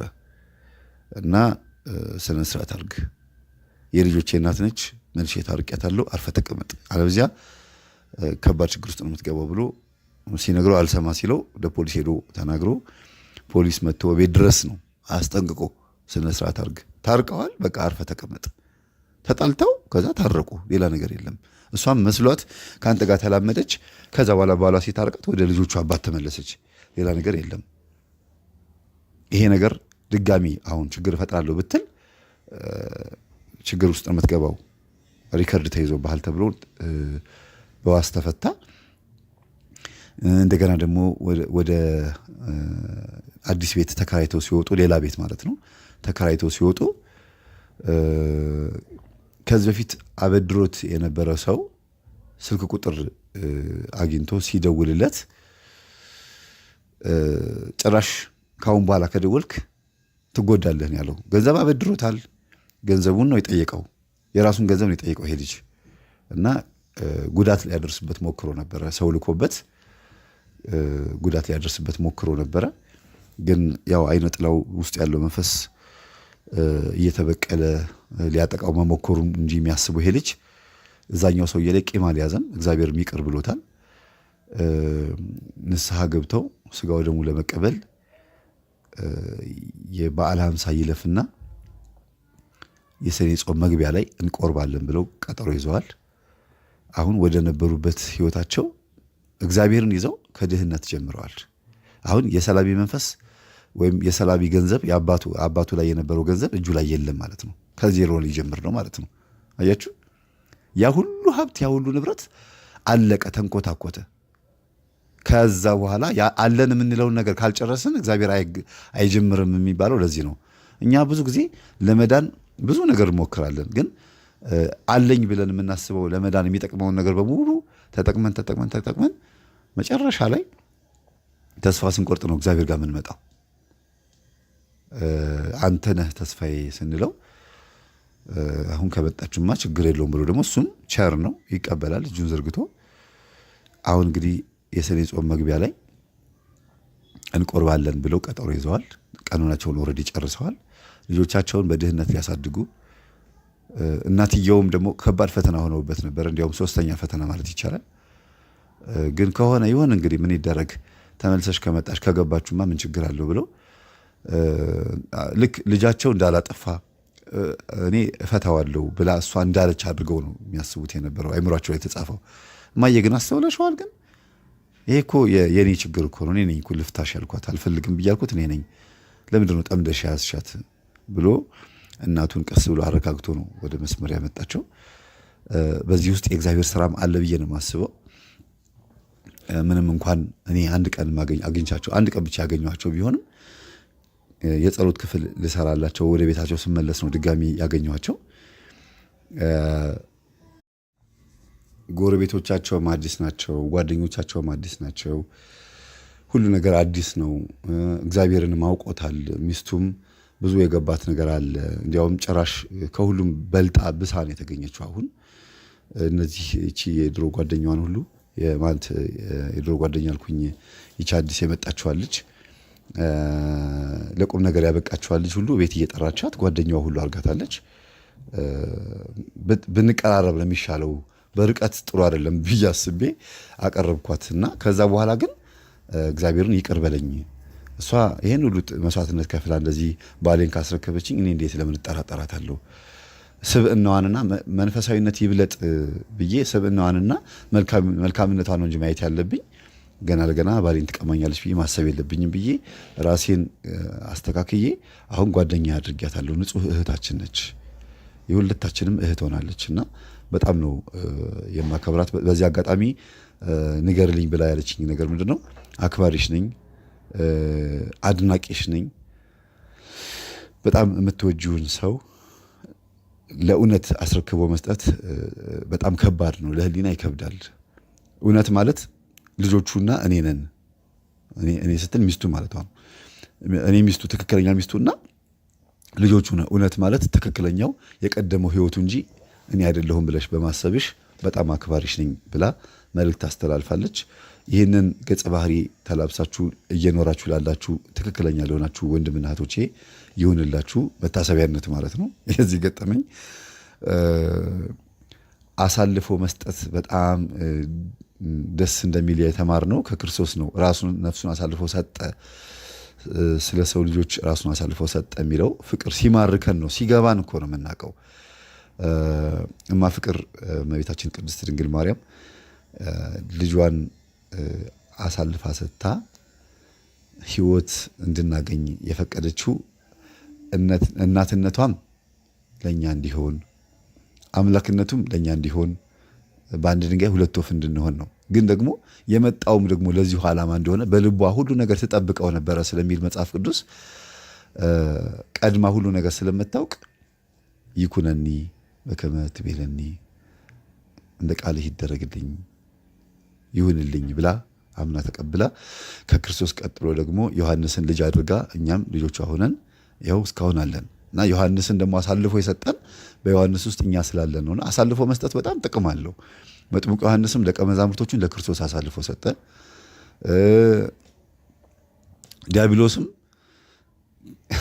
ሲኦል ውስጥ ያሉትን ነፍሳቶች በሙሉ አሳልፎ የሰጠው መስጠት ስላለበት ነው። ግድ የሚረከበው ኃይል ስለመጣበት ነው። እና አሳልፎ መስጠት የግድ የሚጠቅምበት ቦታ አለ። አንዳንድ ጊዜ ደግሞ በመናፍስ ተነቀን ደግሞ አሳልፈን ራሳችንን ለመጥፎ ነገር የምንሰጥበት ጊዜ አለ። ግን ለእውነት ነው አሳልፈ መስጠት ያለብን። እውነት መቼም ቢሆን ስለምታሸንፍ ትከራለች እንጂ አትበጠስም፣ ትቀጥናለች እንጂ አትሰበርም። እና ለእውነት ሁላችንም እንቁም። ኢየሱስ ክርስቶስ ሕይወት ነው፣ እውነት ነው፣ መንገድ ነው። ያለኔ ምንም ልታደርጉ አትችሉም ብሏል መድኃኔዓለም አባታችን። ከኔ ጋር የማይሰበስብ በከንቱ ይበትናል ነው የሚለው ሲናገር በመጽሐፍ ቅዱስ ውስጥ። ከኔ ጋር ያልሰበሰበ በከንቱ ይበትናል። አስራት በኩራት ያልወጣበት እንዲሁም ደግሞ ከእግዚአብሔር ጋር ያልተሰበሰበ ልቦና በሁሉም ሃይማኖት ውስጥ ሲያመነዝር ይኖራል፣ ሲሴስን ይኖራል። ሌላው ደግሞ ከሰማይ በታች እንድንበት ዘንድ የተሰጠን አንድ ስም አለ። እሱም የድንግል ማርያም ልጅ ኢየሱስ ክርስቶስ። ኢየሱስ ክርስቶስ አንድ ስም አለ፣ መድኃኒት የሆነ ስም። ብዙዎች ኢየሱስ ብለው ሲጠሩት ይድናሉ። ብዙዎች ማረፊያችን ነህ፣ እረፍታችን ነህ፣ እረኛችን ነህ፣ አባታችን ነህ፣ ብርሃናችን ነህ፣ ንጉሳችን ነህ እያሉ ሲጠሩት እንዳሉት ይሆንላቸዋል። ለምን? ስለሚያምኑት ነው። እኛም ደግሞ መድኃኔዓለም ብለን ስሙን እንጠራዋለን፣ የዓለም መድኃኒት። በዮሐንስ ወንጌል ምዕራፍ 4 ላይ እነሆ የዓለም መድኃኒት ይሆን ዘንድ እንደመጣ አንቺ ብለሽ ሳይሆን እኛም አይተናል በዓይናችን ብለው ለዛች ለሳምራዊት ሴት ያገሯ ሰዎች እንደነገሯት እኛም ደግሞ መድኃኔዓለም እንለዋለን። ከመጽሐፍ ቅዱስ ያገኘነው ስም ነው። ጌታችን አምላካችን መድኃኒታችን ኢየሱስ ክርስቶስ ሆይ የእርግማንን መንፈስ አጥፋልን። የእርግማን መንፈስ እጅግ በጣም አሰቃቂና እጅግ በጣም ሰባሪ ነው። ይህንን መንፈስ ግን ብዙዎቻችን አልተረዳነውምና ጌታችን ሆይ እባክህን ከኛ ርቅልን። በሚቀጥለው አንድ ሌላ የእርግማን መንፈስ የሰራው ተንኮል አለ፣ ገጠመኝ ነው፣ አቀርብላችኋለሁ። እሱን ሳቀርብ ስለ እርግማን መንፈስ በደንብ አድርጌ አብራራላችኋለሁ። ገጠመኙ አጭር ስለሆነ ማብራሪያ መጨረሻ ላይ በመስጠት ቢያንስ 40 ደቂቃና 30 ደቂቃ ገጠመኙን ከነገርኳችሁ በኋላ በማብራሪያ አስተምራችኋለሁ። በሌላ ጊዜ አለ አንድ የሌላ የእርግማን መንፈስ የሰራው እጅግ በጣም አሳዛኝ የሆነ ልጅ በአባቱ ላይ የሚሰራውን ስራ። ይሄኛው አባት ነው በልጁ ላይ እንትን ያለው፣ ይሄ ግን ልጅ በአባቱ ላይ የሚሰራውን ስራ ነው የሚያሳየው። እና በዛ ላይ እንማማራለን። አሁን የእርግማን መንፈስ እንርገመው፣ እኛ ራሳችን እናውግዘው መልሰን በእግዚአብሔር ቃል ማለት ነው። ቅዱስ ቅዱስ ቅዱስ ኤልሻዳይ ቅዱስ አዶናይ ጸባኦት ኢየሱስ ክርስቶስ መድኃኔዓለም አማኑኤል እግዚአብሔር ሥላሴ ቅዱስ ኤልማስ ያህዌ ይርኤ እየተባልክ የምትጠራ አምላካችን ሆይ ስለ ቅድስት ድንግል ማርያም ብለህ ማረን፣ ይቅር በለን። እንደ ኃጢአታችን ብዛት እንደ በደላችን ክፋት አትቁጠርብን። እንደ ቸርነትህና እንደ አምላክነትህ ይሆንልን። በቅዱስ ሚካኤል ሰይፍ፣ በቅዱስ ገብርኤል ጦር፣ በቅዱስ ሩፋኤል እሳት፣ በቅዱስ ኡራኤል መብረቅ የተመታ ይሁን። የእርግማን መንፈስ በላያችን ላይ የተዋረደ ይሁን። የተደበቀ በልቦና ውስጥ፣ በአይምሮ ውስጥ፣ በህሊና ውስጥ፣ በስጋችን ውስጥ የተደበቀ የእርግማን መንፈስ የተመታ ይሁን። የጠቋር እርግማን፣ የአዳልሞቴ እርግማን፣ የወሰንገላ እርግማን፣ የአይነ ጥላና የቡዳ የዛር የቃልቻ እርግማን መንፈስ በሙሉ የተመታ ይሁን። በየትኛችንም ውስጥ ያለን በእግዚአብሔር መንፈስ ውስጥ ያለን የትኛውም ሀገር ውስጥ ያለን ክርስቲያን ተብለን የምንጠራ በሌላም ሃይማኖት ውስጥ የምንገኝ ወንድምና እህቶች ይህን ትምህርት የምታዳምጡ የእርግማን መንፈስ የተመታላችሁ ይሁን። በቅድስናዋ፣ በድንግልናዋ፣ በመመረጧ፣ በአማላጅነቷ፣ በእናትነቷ እርኩሳን መናፍስት የተመቱ ይሁኑ። በአባታችን በአቡነ ተክለ ሃይማኖት፣ በአቡነ ገብረ መንፈስ ቅዱስ፣ በአቡነ እስትንፋሰ ክርስቶስ፣ በአባ መባጽዮን፣ በአቡነ ዜና ማርቆስ፣ በአቡነ ሀብተ ማርያም፣ በቅድስት አርሴማ፣ በቅድስት ክርስቶስ ሰምራ፣ በቅድስት ሳቤላ፣ በቅድስት ባርበራ፣ በቅድስት ዮስቲና፣ በቅድስት አፎሚያ በእናቶቻችን በአባቶቻችን ጸሎት ጠላታችን ዲያብሎስ እርግማን የተመታ ይሁን። በተወጋው ጎንህ በፈሰሰው ደምህ በአማኑኤል ስምህ ጠላታችን ዲያብሎስ ይመታ ዘንድ እንዲህ ብለን እንጠራሃለን። አባታችን ሆይ በሰማይ የምትኖር ስምህ ይቀደስ፣ መንግስትህም ትምጣ፣ ፈቃድህ በሰማይ እንደሆነች እንዲሁም በምድር ትሁን። የዕለት እንጀራችንን ስጠን ዛሬ፣ በደላችንን ይቅር በለን እኛም የበደሉን ይቅር እንድንል፣ አቤቱ ወደ ፈተና አታግባን ከክፉ ሁሉ አድነን እንጂ መንግስት ያንተ ናትና ኃይል፣ ክብር፣ ምስጋና ለዘላለሙ አሜን። እመቤታችን ቅድስት ድንግል ማርያም ሆይ በመልአኩ በቅዱስ ገብርኤል ሰላምታ ሰላም እንልሻለን። በሐሳብሽ ድንግል ነሽ፣ በስጋሽም ድንግል ነሽ። የአሸናፊ እግዚአብሔር እናት ሆይ ሰላምታ ላንቺ ይገባሻል። ከሴቶች ሁሉ ተለይተሽ አንቺ የተባረክሽ ነሽ፣ የማኅፀንሽ ፍሬ የተባረከ ነው። ጸጋን የተመላሽ ቅድስት ሆይ ደስ ይበልሽ፣ ልዑል እግዚአብሔር ከአንቺ ጋር ነውና ከተወደደው ልጅሽ ከጌታችን ከመድኃኒታችን ከኢየሱስ ክርስቶስ ዘንድ ይቅርታና ምሕረትን ለምኝልን ኃጢአታችን ያስተሰርይልን ዘንድ ለዘላለሙ አሜን። አቤቱ ጌታችንና አምላካችን መድኃኒታችን ኢየሱስ ክርስቶስ ሆይ ልቦናችንን በቃልህ አጽናልን። አሜን። ወስብሐት ለእግዚአብሔር ወለወላዲቱ ድንግል ወለመስቀሉ ክቡር ለዘላለሙ አሜን። እግዚአብሔርን መፍራቴን ወደድኩት ዘንበልም አለልኝ ከኃይለኛው ከጌታዬም በታች ራሴን ደፋሁኝ። ተለመነኝ ተለመነኝ ተለመነኝ ኃጢአቴን ተወልኝ። ተለመነኝ ተለመነኝ ተለመነኝ ጌታ ይቅር አለኝ። እግዚአብሔርን መፍራቴን ወደድኩት ዘንበልም አለልኝ ከኃይለኛው ከጌታዬም በታች ራሴን ደፋሁኝ። ተለመነኝ ተለመነኝ ተለመነኝ ኃጢአቴን ተወልኝ። ተለመነኝ ተለመነኝ ተለመነኝ ጌታ ይቅር አለኝ።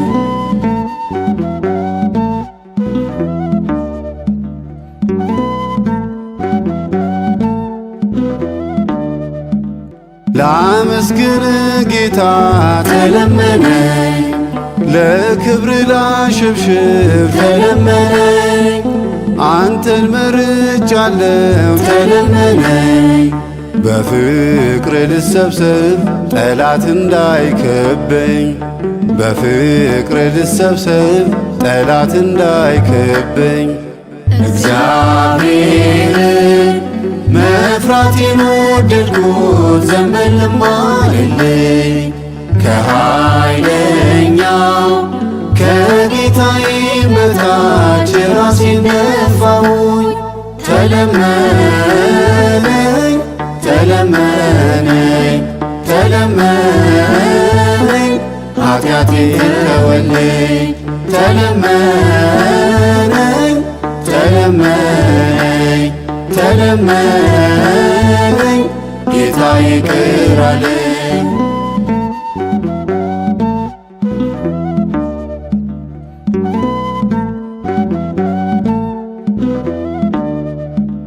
ግራ ቀኝ እንዳላይ ተለመነኝ፣ ስምህ ይከልለኝ ተለመነኝ። እንደ መቅደላዊት ተለመነኝ፣ መድኃኒቴ ሁነኝ ጠላት እንዳይከበኝ። መድኃኒቴ ሁነኝ ጠላት እንዳይከበኝ። እግዚአብሔርን መፍራቴን ወደድኩት ዘንበልም አለልኝ ከኃይለኛው ከጌታዬም በታች ራሴን ደፋሁኝ። ተለመነኝ ተለመነኝ ተለመነኝ ኃጢአቴን ተወልኝ። ተለመነኝ ተለመነኝ ተለመነኝ ጌታ ይቅር አለኝ።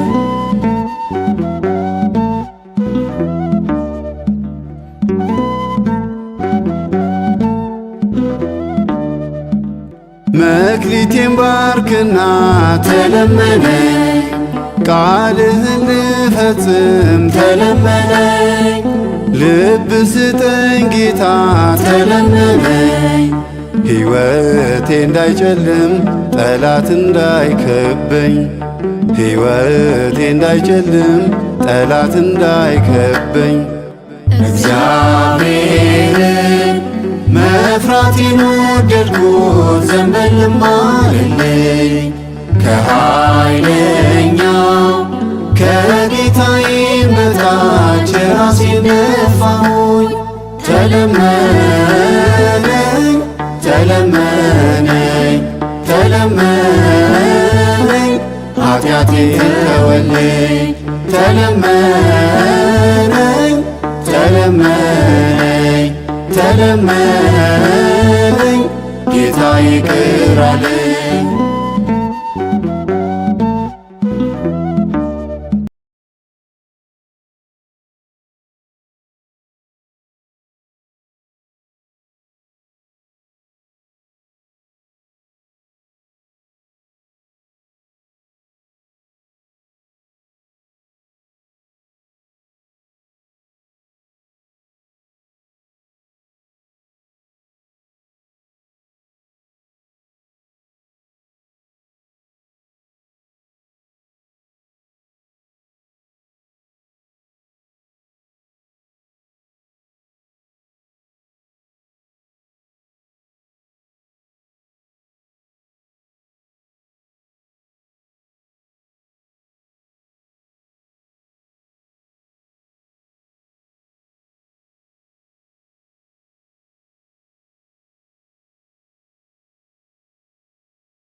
Thank you.